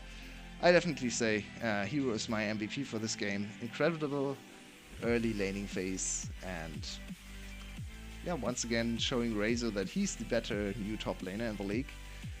Razor absolutely ran over Neven when these two teams first met, but now Hero is getting revenge for his team, locking down his 3rd MVP this week and tying Sorn for 5 MVPs in the total standings. Number 1 right now, Hero top laner for QG. And after the pause, I'll be back in 6 minutes. I need to catch my breath, prepare for the next game, where I have no idea which team comes out on top, but this series certainly delivers. We predicted a very close series, and as I still don't know who will win this one, we're in for a treat with the 3rd game coming up next.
Welcome back for the last game of the day. We just saw QG in a very messy, very skirmish heavy game. Takeaway game 2. Key moment of the game, probably Zodiac. Smite there on the Braum, utilizing his spellbook. Summon a spellbook. Unsealed spellbook, I should say, to smite away the Baron. I'm still not quite sure. I have to rewatch the tapes to see if Meliodas in fact had a smite available and just missed, but I think his smite was on cooldown there, so it's still not great to let the Braum steal away your Baron, but it's not as much on Meliodas as it was as a whole on DBL in that situation, not chasing off, especially Razor, I think, in that situation, had to control the bot lane of QG better and try to zone them off the Baron a little bit better. He just died. He underestimated the cleanse and overestimated his own damage on the cannon. Overall, I'd like to see him not go for cannon again. I think his best games so far have been on things like Irelia, looking at his most played Aatrox, actually, probably the champ. He has looked the best on the first few weeks, so maybe DBL now on blue side goes back to Aatrox priority. We saw Aatrox first picked for QG, and Hero absolutely murdered it on the Aatrox, so yeah, I'd like to see Aatrox probably highly prioritized for DBL. Null also on the Irelia. Not too happy with his performance. I think this is just not really his playstyle. He's a very good mid laner, don't get me wrong. He's one of the best mid laners in the league. Probably the best if you look at consistent performance. But I like him the most on control mages, on Zoe, on Nico. Sometimes even as a LeBlanc looks good. I like his Corki a lot. So maybe DBL can pick up Aatrox for Razor, a control mage for Null, go with the same for bot lane. Bot lane was great for you. The Ashe actually looked very strong in this game, especially in the laning phase. They had constant control against Lucian, so yeah. Bot lane was fine in my opinion. Meliodas had an okay game on the Sejuani. Maybe a little bit of overcommitment and bad tracking on the enemy jungler in the early game, especially around Genza. He overcommitted to early ganks in the mid lane when he had incomplete information on Seal's positioning, but overall still an okay performance from Meliodas. Razor has to step up and Null has to get back on one of his comfort champs. Those are the keys for victory in game 3 for DBL, in my opinion. And looking at the other side for QTV, I still think the Kiana is not a great pick for QTV. I'd like to see Genza back on later scaling safer assassin or control mage. He's one of the star players in the team. Actually, all three carries for QTV are very strong players in my opinion. And yeah, just go for a scaling draft with good lanes as well. And don't fall behind. Just challenge dashing buffaloes in team fights. And you have shown time and time again that you're a very strong team around macro in the mid game and team fighting. So I'd like QTV Gaming to go for exactly that to close out this very important series. Once again, if we look at the bans, Aatrox ban. I really like this one from QTV. I think that was a very good read. Aatrox high priority in this third game. And Razor would have first picked one of his favorite champs in the top lane. So I really like this one, forcing him off the Aatrox, maybe on something like Vladimir, Akali or Irelia again. Hopefully not the cannon. I mean, QTV would like the cannon again. But Dashing Buffalo should not go for cannon. Lux is open, so now Lux might be the first pick here for Dashing Buffalo. Palette has a lot of champs available to him. He has played Volibear, he has played Thales support, by the way.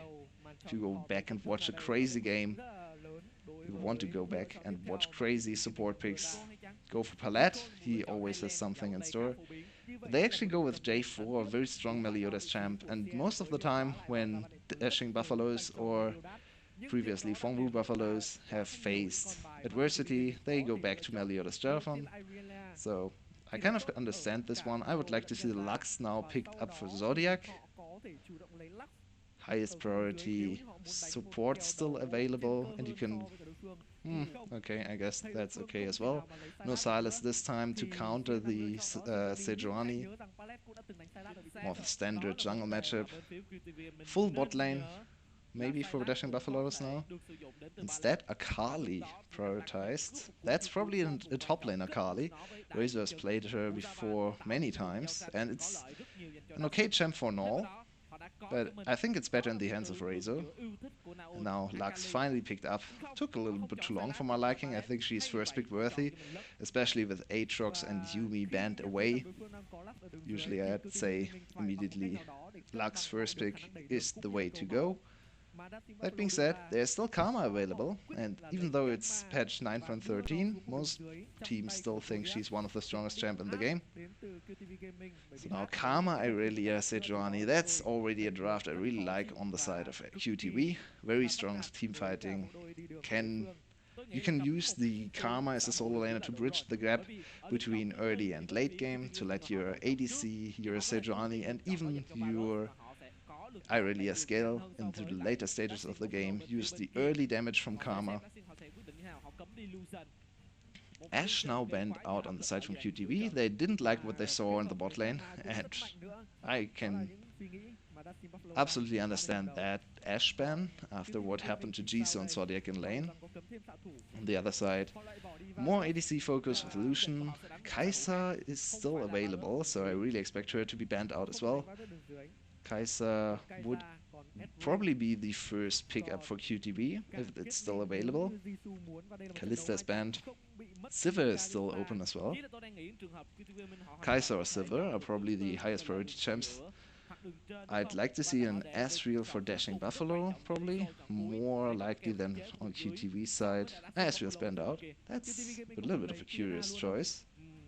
Asriel would have fit the composition for dashing Buffalo better.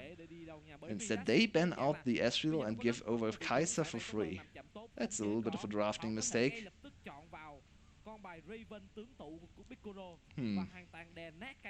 What will dashing Buffalo go with now? We saw Slater Draven getting 18 kills and only dying 2 times. If Bikuro is confident on the Draven, he could absolutely go Draven here. Trying to crash the game through bottom lane. They already dominated bot lane last game. Instead, it's going to be a more risky early game turret-oriented game for dashing Buffalo with Caitlyn picked up right now. Caitlyn Lux in the bot lane. That's a very strong bot lane you never want to face. But it will fall off in the mid game, especially on the Caitlyn side. And we're back to one of my favorite champs for Null. It's the Zoe, one of his best champs. I'm super happy with Buffalo's draft, especially when it comes to Null's champ and Meliodas with a comfort champ as well. Oh, they actually want to play Karma bot lane. Okay. I've not seen too many Karma supports, I have to say. A little bit surprised by that choice. I like Karma as a mid laner a little bit more, but Karma support is still fine. Karma, Kai'Sa against Caitlyn Lux will probably still pretty heavily lose the lane at the early push. Maybe not the immediate level 1, because Karma is one of the best wave clear supports available. She can just hit Q ult, mantra Q into the first minion wave and get early level 2. But overall I still expect this lane to go in favor of dashing Buffalo the longer it goes. Nico as the last pick for Genza. Back to a little bit more of a control champ, not the Kiana again. So my read on Genza was right this time. Nico is his most played champ this split, already locked her in 5 times. So I like to see this mid lane matchup. It's a comfort champ for both sides in this very important third game of the series. Zoe against Nico. An intriguing match in the mid lane to watch. And overall, all the lines look pretty spicy, especially these solo lanes with a lot of outplay potential. Akali against Irelia in the top lane. And the top lane is actually not as much in as Akali favor as it is in the mid lane. It's a pretty bad matchup for Irelia in the mid lane. I'm not too sure how to call it in the top lane. There's more room for Irelia to stack up her passive and look for the long trades. Akali pretty much gets to pick all the fights still. That's one of the big advantages of Akali. She can decide when the fight is happening and when she wants to disengage from the fight, using her shroud and her double dash pretty freely. Hero so far has been the better top laner, so we really have to see Razor step up in this third game and try to contest. Hero in the last game, 7, 1 and 6 on the Aatrox, popping off in team fights. That can't happen again. Today there have been some problems loading into the game consistently. I hope VCS fixes their setup again. We have had many pauses in this fourth week of play, especially for heading into the game. There's always a little delay. Maybe the draft has to be remade. We had the same problem in LEC at the start of the season in spring. Yeah, that's probably what's going on. So just a few more minutes. Shouldn't take too long to get into the game. More time to think about the team compositions. QTV is definitely screaming late game team fight. If Irelia and Sejuani, that's already late game oriented. Sejuani especially, Irelia is still okay in the early game as well. I think overall Irelia is still more of mid-late game focused champion. Then we have Kai'Sa, Karma as a bot lane. Will outscale the Caitlyn, especially on the Muramana into crit build. I actually think if Caitlyn goes full crit and Kai'Sa goes Muramana into AP, Caitlyn will probably out DPS her in terms of single target DPS at 4 items, so there might be a super late state into the game where Biko out damages Kai'Sa again. Mid lane, it's Zoe against Nico. Very difficult matchup to judge. Nico has more consistent DPS, I'd say. Zoe better pick potential, but even Nico's pick potential is not bad. There's obviously the pop-off ultimate, the teamfight dream scenario for Nico, where you hit all 5 members with your ult, and then her teamfight damage will be way higher compared to the Nico, to the Zoe, I should say. But Zoe, so far, whenever Null has piloted Zoe, he has gotten ahead in the early game. The games have been quick and poke heavy, and DBL has won probably all of them. I would need to double check that statistic, but just from my feeling, they have probably won almost all the games with Null on Zoe, because he's a great Zoe player and a great mid lane player overall. Still a little bit of delay going on.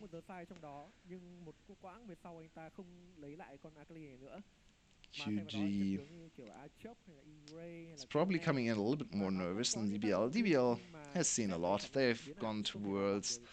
They were at MSI as well. They've played many different teams. They have won the VCS 2 times in a row now, looking for their three-peat this summer.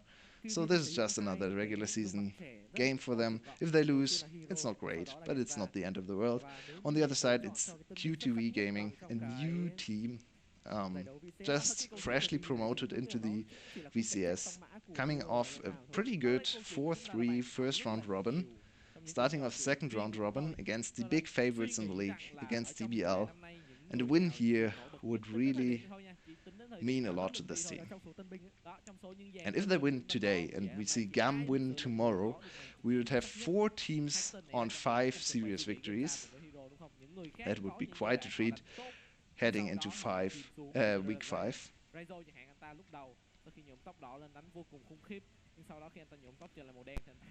Still a little bit of a delay, not too sure what's going on. Usually we get a little more insight a few minutes in, so if this problem persists, VCS will probably give us an update on what's going on. We've had PC issues this week a lot. Well, not the longest of pauses. We had one 40-minute pause last week, sadly. That was a little bit annoying. Should be resolved shortly. At least I'd hope so. And all the players really want to get going on this third game as well.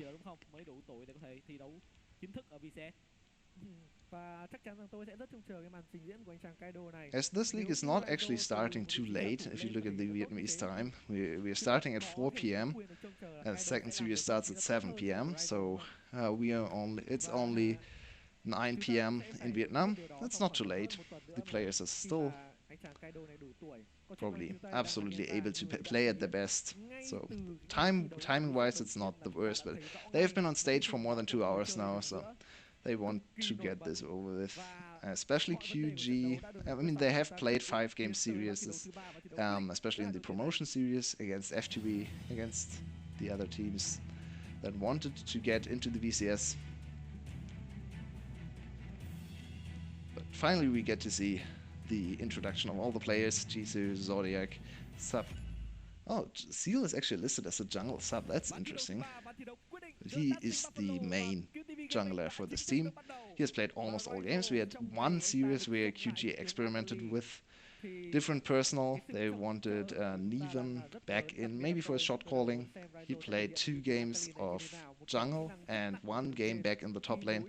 In the end, they lost, and Neven was subbed back out, which is probably the right call. But we finally hit the rift, almost already 1 minute into the game, so yeah, third game gets going right now. See, very defensive setup from QG's bot lane, cleanse, heal, so no kill pressure at all, no aggressive summoners. Oh. Jisoo gets caught, and he might have to flash here. Very low already, dropping to 100 HP, and he has to flash. Wow, already a very bad start for QG's bot lane. Oh, Zodiac gets caught once again. He needs to flash as well. This is going from bad to worse. And now both bot laners for QG probably have to recall, which means even more time wasted. No TP for Jisoo, so he'll lose the whole first wave, especially if DBL pushes this one in, which, yeah, why would they not do that? Oh, this is a very dangerous start for QG already. First buff has been stolen away. As we see, a little bit of a top lane brawl. Hero gets the early advantage. This is PTA, another PTA game for Hero on Aurelia. Interesting. He seems to really favor the PTA. And against the Akali, that forces out the flash from Reizo. Level 2 advantage for Hero, asserting his dominance in the top lane once again. He has dominated Reizo on both games so far, and game 3 starts off very good for the top laner for QG.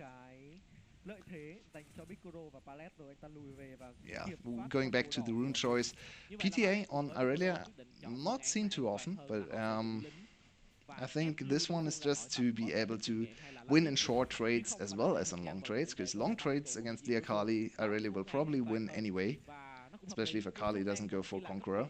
And Aurelia usually struggles a little bit in short trades. That's why I like to see people going with press the attack or electrocute into Aurelia matchups. This one, Aurelia herself goes for the PTA for short trades. Meliodas has not reinvested time to secure a 3 buff start. Instead, he wants to reinforce his spot lane advantage at Zodiac. Yeah, this just immediately forces out the teleport. Very dangerous start for QG, and Genza has to come down to help his bot lane clear out this first wave, second wave I should say, hitting the turret. Look at the CS, it's already a big struggle down there, both flashes down as we've seen from the invade. It's a 15 CS advantage, almost. Inside to QG. Ooh, will Hero flash for that one? Very lucky for Reizo. Wow, this is actually dangerous. Okay, Hero didn't have his Q available. He could have made a very risky call and flashed in there. And now another dive attempt on Zodiac, and Zodiac is just dead. DBL reinvesting resources in the bot lane. Backrow almost dies to the turret, so this will actually mean they have to probably recall after this one. Kill went over to Palette, which you'd usually say is not great, but early on an advantage for your mage support can actually go a long way, especially as he's now able to upgrade his gold item, so he will have a big gold advantage coming in mid-game, and as both players want to go for the same items, that's a good advantage for the side of DBL.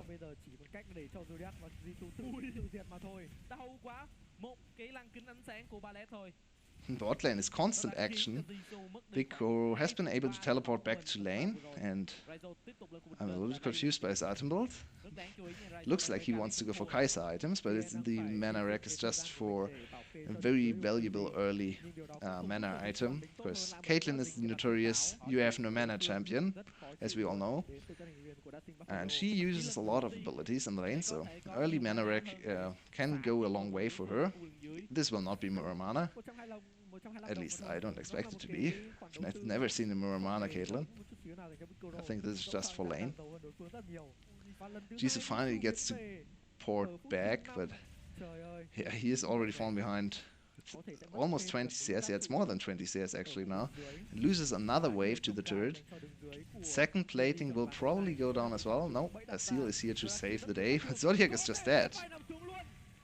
Ooh. Oh man, this game might just be a blowout. That would be a little bit disappointing after the very close series we have watched so far. But the bot lane stepping up huge for DBL. Even though Hero is absolutely annihilating the top lane, that will maybe not matter in the end. As Hero tries to go for the solo kill. Meliodas is here and Hero gets the solo kill. As you see another kill in the bot lane. What is going on over there? Oh no. QG. Oh man. Yeah, this is not a whole lot of fun for the bot lane of QG. And even the jungle is suffering now. But another light bending landing from Palette. Palette has been absolutely on point on this. And, oh, wow, another flash from Jisoo. He has to flash away because of the minion pressure. Yeah. Palette has been super on point on his light bindings. No mana left, so Seal is once again here. Oh no, it's Genza!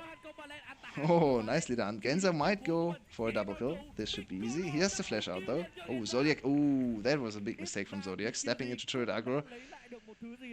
Miscommunication. It's actually not a big mistake from Zodiac. I take that back, but it's miscommunication between Genza and Zodiac, because you either flash on Genza or on Zodiac. You don't have to flash on both. That's a little bit unfortunate. But they get 2 kills back.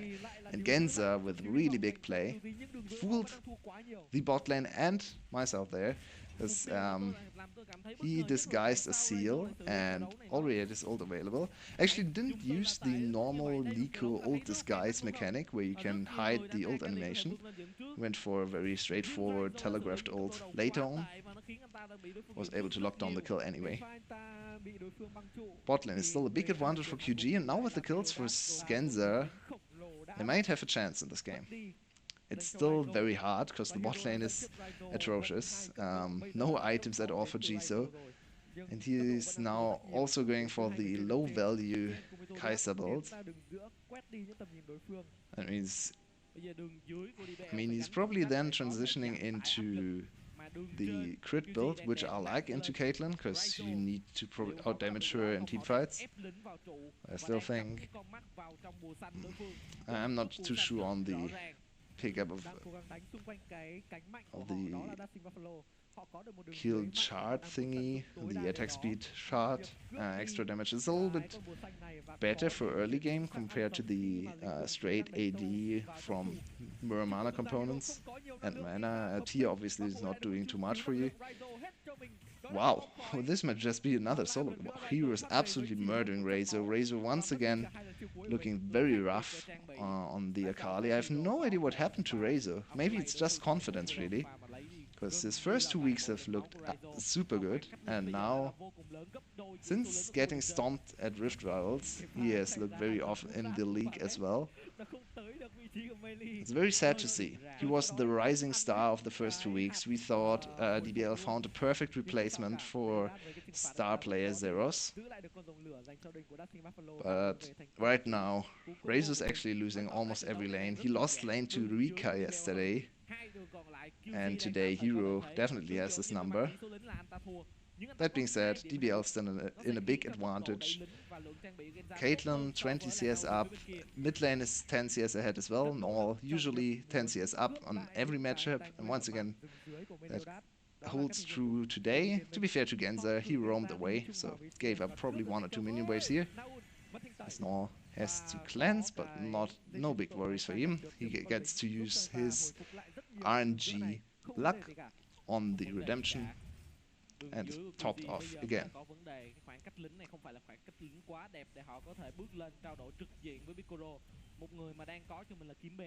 Looking ahead a little bit for the next few minutes, we have now hit 10 minutes of play. Early advantage for DBL, bot lane heavily in their favor. Jungle is a little bit accelerated as well, very tanky Jarvan. Top lane is a no-go zone for DBL. There is absolutely nothing they can do for Razor. They already tried to invest in counter gank, but he was still able to kill Razor under turret, so that's really not something DBL wants to play around. They want to ignore the top lane matchup. Mid lane still strong for them. Oh, Null might have to flash here. Seal hits the stun and Null preemptively flashes away, as we see another kill in the bot lane. If this continues, DBL does not have to worry about the top lane matchup, because bot lane is killing it. Another plating, another kill in the 2v2. They've picked up the Rift Herald with all the pressure they have over all the lanes. Right now, even Razor actually pushing in Hero. He has to be careful though. Good trades. And what's going on in the bot lane? Is this poor play from QG, or is Biko and Palette just hitting every skill shot? So far, every time we've seen bot lane fights, Palette has hit everything, so outstanding Lux performance. Let's see if that's what happened once again. Yep, there's the Q landing from Palette. Ult follow up. Oh, what was that damage? Wow. That was a lot of Caitlyn damage. Q max coming in handy, definitely for him there. Did not expect Zodiac to go down looking at his HP bar, but I guess it was then pure Q damage, so not blocked by any minions. Very strong. Big Crow has already finished his IE, so the turret destruction is now coming in, as we see another kill in the mid lane. This game, once again, is evolving into chaos, but it's advantageous for DBL. Oh, good dodge for once for Jisoo. He can't really fight 1v2 against the enemy bot lane. TP comes in from Hero, actually, for QG's side, trying to save his bot lane this time. Should probably not use his TP. He should probably try to get a big advantage in the top lane, because bot lane is unsalvageable. Oh no, Jisoo got caught again. He immediately lances. At least he has the flash available, so he can get caught once more, and then he's dead again. Okay, look at this. Null with a very greedy recall. Ooh, nicely done from Seal. Just coming in on the board. A lot of damage from this Sejuani. Full tank Sejuani is still able to deal a lot of damage. Oh no, Zodiac. This time at least he has the stopwatch available. But this is not a fun time for Zodiac and Jisoo on the bot lane. In the meantime, DBL has just used the insane pressure they got in the bot lane to get mid lane first turret. Bot lane has to be a little bit angry, because they really wanted their first turret gold. But in the end, it's still gold on Null and Meliodas, and they want to spread the lead to the bot lane as well. Bot lane turret is almost down as well. That's 5 platings, I should say, in mid and bot, going in the favor of DBL. So already 12 platings picked up. That's a lot.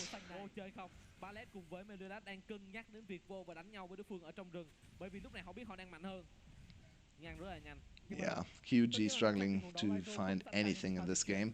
And it's actually very funny, because if you look at the first game they ever played against each other this season, it was the exact opposite from this game. Top lane was a mess for QG, and they fell behind 5,000 gold from pure top lane play. Everyone else on the map actually was ahead for QG, but it was just a 5v4 on the map, and in the end, DBL, after trolling around a little bit, still won the game.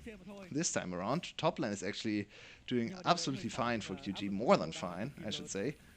And everything else is falling apart, especially on the bot side. 3 deaths for Zodiac, not looking great on the Karma.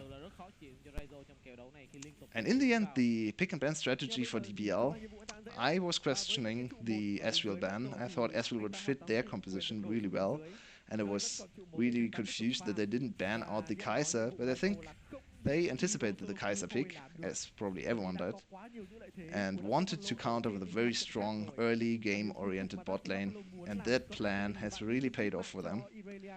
5,000 gold lead at 15 minutes, 2 dragons already as well. Looking ahead, they want to secure top lane turret. There's not really a whole lot QG can do against the push, the relentless push from Caitlyn and Lux. Right now, no one really can stand up to them. So we see a pick on Null happening. Bot lane tries to get a little bit back for QG. Flash from Jisoo, and he is successful. Good damage calculation, bad flash from Null. The Q missiles were already fired for Jisoo. So, not the greatest judgment there. Wow, so many TPs. That TP was a little bit late, but Vicar is here. So now they want to extend the chase, and Meliodas as well as Palette are trying to get there. Meliodas gets on top of Seal. Seal is in a lot of trouble, but they try to go on Hero first, and there's the Lux ult, a lot of damage. Hero is the first target, goes down. Finally, the advantage from the other side of the map has caught up to him, and he gets absolutely wrecked by Lux as well as the enemy jungler J4. 2 more kills for DBL, and they are back to 5k. But Genza in the meantime has used his time in the top lane to get 1 turret at least for QG, so we are still seeing good coordination from QG, and we're still seeing, this is still the same team. They sometimes struggle in the early game, just like they did in this game, but their coordination is still praiseworthy, and I think they are still the top team, or at least the middle of the pack, a good middle of the pack team in the VCS. Snow once again overextends and will die to Genza. There's the TP coming in. Razor is here.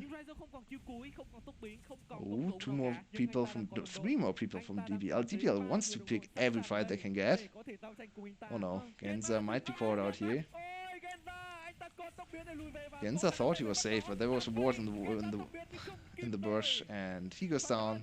DBL with another kill, paying back 1 kill on Null. Null hasn't had the greatest game on Zoe, even though I praised this Zoe generally. This one, not really his best game. Getting caught out back to back in the side lane. DBL still faster to react, and their pushing pressure is still better than the enemies. So, oh, they might actually lose 2 turrets for this one. I did not see the mid lane turret go down, so Jisoo, very good map read, gets the mid lane turret and a little bit of gold. He's actually sitting at 101. If you would have not seen this bot lane, you might think he did well in this game, but actually not the case. The bot lane was in a lot of trouble early on, and we are still seeing the benefits from the early laning phase from DBL.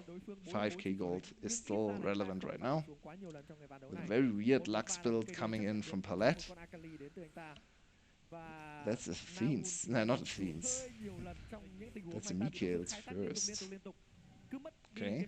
Cleansing off the Sejuani stun, I suppose. So the one long-range engaged tool the enemy team possesses. Isn't that scary though? I'd like to see an Ardent Center early on. Even Athene's, I think in this case, is better. The extra damage is quite relevant. So this Lux is, even though she's far ahead, she's actually not dealing too much damage. Her shields are good though. 15% shield or 18%. What is it at right now? It was at 20 before. I think it's 15, right? Or 16? Whatever. It's still an increase in shielding power for the Lux. And now they're setting up their siege in the mid lane. Should be a very easy turret to get for them, as Seal will struggle to find engages now with the early Mikhails. Yeah, there it is. Mikhails instantly on Biko. What is actually not really doing anything there.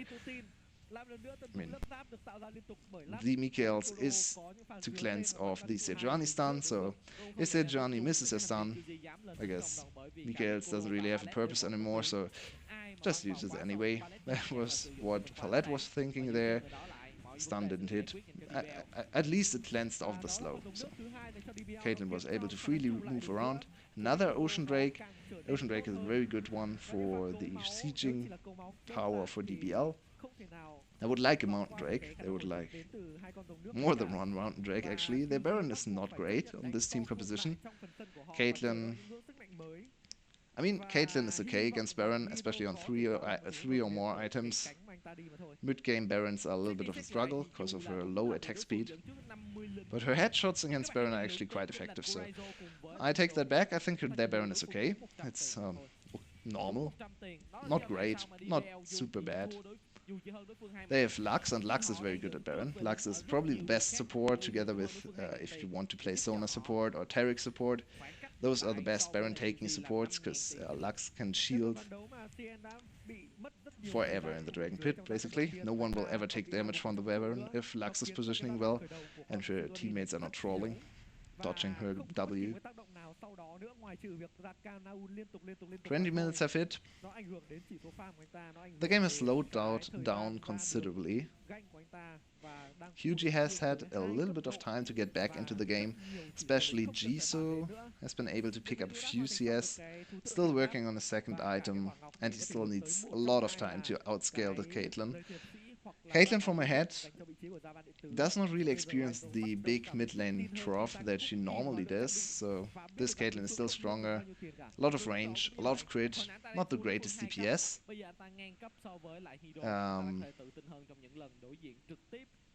Yeah, and the next point of contention is actually pretty hard to say right now. DBL does not really have to do anything special. They could try to play around Baron. They could try to set up a mid lane siege once again. Did they get the turret? I don't know. The turret is still standing there, so I think mid lane turret into Baron vision is probably the safest play. They don't really have to do that. Right now they are still very strong and don't need to force fights immediately. I'd like to see them play a little bit more assertively around the Baron, clear out vision more consistently on the top side as well. There's still good vision from QG, and QG is just turtling. They don't want to ever face DBL's champs for the next 10-15 minutes probably, until their Kaiser hits 2 more items, their Aurelia hits probably 1 or 2 more items as well. It will be hard to stall to that point, but maybe they get a chance. DBL has locked down the mid lane inner turret, so now inside track to all the important places on the map. It's very hard to... Oh, there's a flank coming in. So this is another big play from QG approaching. Palette gets caught. Palette didn't use his Mikhails on himself, so no way to thwart that one. Bikkur gets caught. Bikkur with a lot of damage, but now a lot of CC on him as well. Bikkur is still alive, and another kill. Ooh, he goes down to the Sejuani, and now Null has arrived. Meliodas is here. Zodiac will go down. In the end, still a 1 fight for DBL. They won this fight off the gold advantage, to be fair, because I think overall the fight was still set up well from QG. I liked what they did here, looking for the flank. I don't really agree with the timing of the engage, because why do you try to teamfight with Jisoo on absolutely nothing? He was not able to deal any damage there, especially compared to Biko. But okay, if we disregard the timing of the teamfight, the rest of it was actually quite well executed. Look at this flank again. So what triggered this fight? Not really anything, I think. No, they just wanted to go for a fight. And they focus on Palette, which is very intelligent because Mikhail's you can Mikhails yourself as a support, but it's not as easy. You pretty much have to preemptively Mikhails, and the animation is a little bit slower than the actual stun, so if you Mikhails in time, your Mikhails can go off and cleanse yourself, but it's definitely not as easy as using Mikhails for your ADC. So very good adaptation from Seal, reading the situation very well and focusing on Palette. Lux is still a squishy champ, especially if she's not able to get off her aftershock. So, very good read of the situation for QG. They still lose the teamfight, they still lose the turret. That spells probably their death in this game. I still think it's heavily DBL favored. 6k gold, they have extended the gold lead a little bit. It's almost 7, yeah, it's 7 now. So still on track. Big Kuro has... Wow, I really like Big Kuro's build. I'm super happy to get to see this one. I actually think, especially in the West, Caitlyn's over by attack speed. She's not great with attack speed. She has a counter scaling on attack speed on her passive.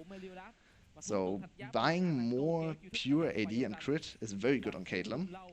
And now this Caitlyn will have very short cooldown on traps on her Q. Another flank might come in here, but that's very far off. Hero super far behind enemy lines, and DBL has enough time to regroup. Seal has approached as well. So now with Razor coming in, this is a real 5v5. Genza is already very low, and QG should call off this play. This is not good. Razor's on the backline, Zodiac and Genza are very low. 1 kill, 2 kills, 3 kills already down. Oh no, it has all gone wrong. QG, you could have pulled off the play. Don't overcommit. Way too deep. The flank was not great for Hero this time. They looked for anything they could get, but that was really not well advised engage to take.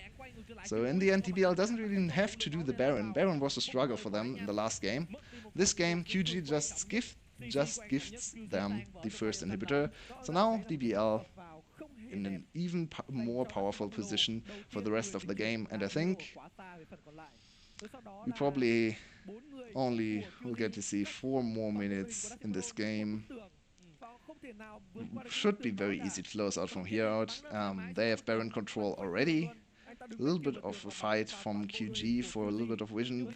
They really need this scuttle, and they will secure the scuttle crab, so this will delay the Baron by probably 2-3 minutes, because DBL, yeah, I mean, DBL can still go for the Baron. It's even not that bad if they lose the Baron this time, because they will get outscaled at some point, maybe, if Jisoo ever hits his items, but it's very unlikely right now, especially as Caitlyn is sitting on 90% crit compared to 0% crit on Jisoo. 2 items to almost 4 completed items, so just raw ADC power is giving DBL such a big advantage in the teamfights. And even Razor has come back into this game. Started off very bad in the top lane, got absolutely dominated by Hero, solo killed under turret, and now 4-2-5, double penetration, feeling very good. DBL, yeah, as I said, they don't want to go for the Baron right now, of course, of the Scuttle. Look at the damage. That's a clone, but the damage will be the same on the real Genza, so Genza has to be careful. 3 hits and he's dead. Razor, please just... No. Razor, you need to be more defensive. And now another chance for QG to engage. It doesn't look like they want to. Genza wants to get into the back line. And there the flash ult is, and he catches Null, but... Bikoro is not in there, so he can free fire still. Look at the ult damage even from the Caitlyn. Now we get to see the crits. Bam! Oh my god. That was disgusting. Caitlyn crits in the late game. Another crit? Let's get another crit down. Oh, Meliodas. Why? Okay. Just wanted to die again. This game will just end now, as we probably all thought, because DBL, with this big bot lane advantage, they were able to snowball it into a very good mid game, Meliodas also got ahead from bot lane, so it was not even just the bot lane, as jungler was very tanky as well. The ADC advantage, most of the time in 2019 would say, okay, I'd rather have a top lane advantage than an ADC advantage, especially in the carry v carry matchup for side laning to set up the map. But in this game, we go back to 2017, 2018 spring meta. ADC is king, and with this much of an advantage, I think even in 2019, ADC is more important. Caitlyn, most of the time, actually, Caitlyn can be a very risky pick if she doesn't get ahead early. She looks a little bit like a cannon creep, but this time, Caitlyn from ahead, a treat to watch, big crits, good rotations around the map from DBL, and they close out the series 2-1. QG has to be disappointed. They had an opportunity to take down DBL today. DBL still looking a little bit off after their loss against FTV yesterday, but they pull it together and end the week at 6-3. So right now sitting in sole first place. Tomorrow Flash and Loki will play, so especially as Flash is playing against Cerberus, that should be an easy 2-0 for them.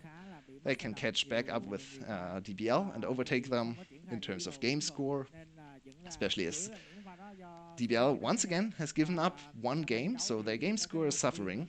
They lost 0-2 to FTV, only win 2-1 today, so only +1 in terms of game score for them. Big opportunity for Flash tomorrow to go 2-0 and close out the week as number 1. Especially as Loki has a hard challenge ahead of themselves with their game against Gam tomorrow. Second series of the day, Gam against Loki. That will be the highlight of the whole week.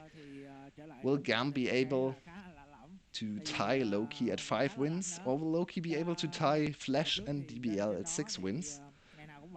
Playoff race is very, very close in the VCS. DBL, after this game, looks almost like a lock for the players. They have now played QTV and FTV.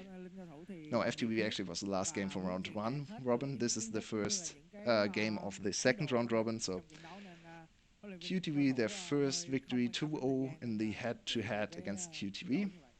They need 2 more serious victories, maybe 3 more, to lock playoffs, and that should be no real problem. They still have Cerberus, FTV, EVOS should be a pretty easy win as well, and then just 1 or 2 victories against the top teams should give them very good playoff seeding. DBL looking like one of the top teams once again, but their top lane is a big struggle. Rezo might have seen his last game for a long time today, because the trainee will be ready next week, turning 17 on Friday, so should be eligible to play if they want to test him after Rezo's bad performances in the last few weeks. I'd like to see the substitute top laner come out.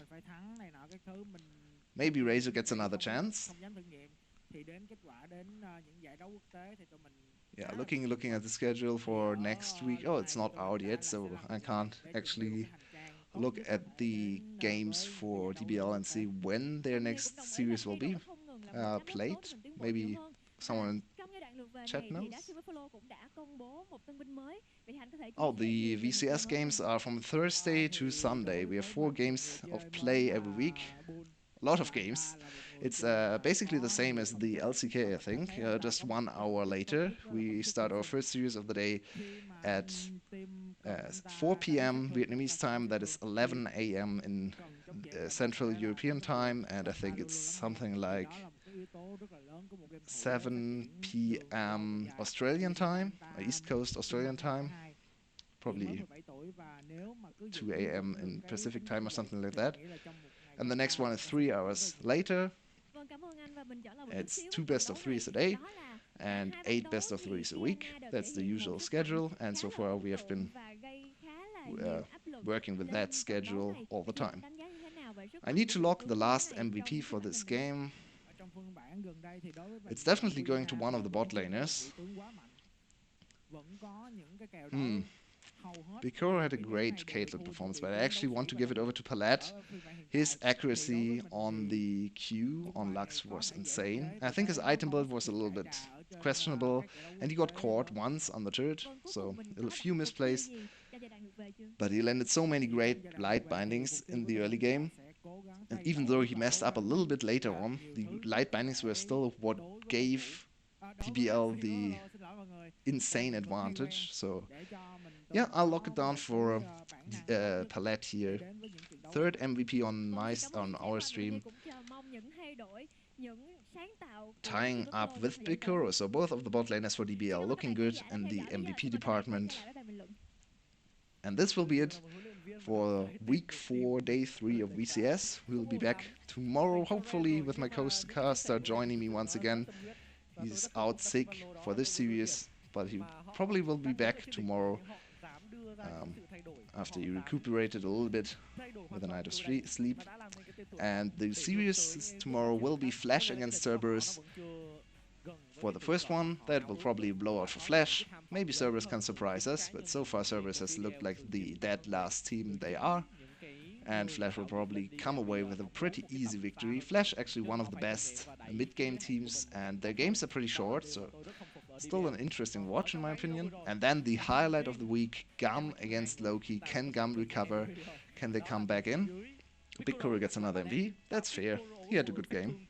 Biggest critical. Interesting statistic. 1529. Not sure if that was on a minion or a champion. Probably a minion, right? Maybe on Baron even.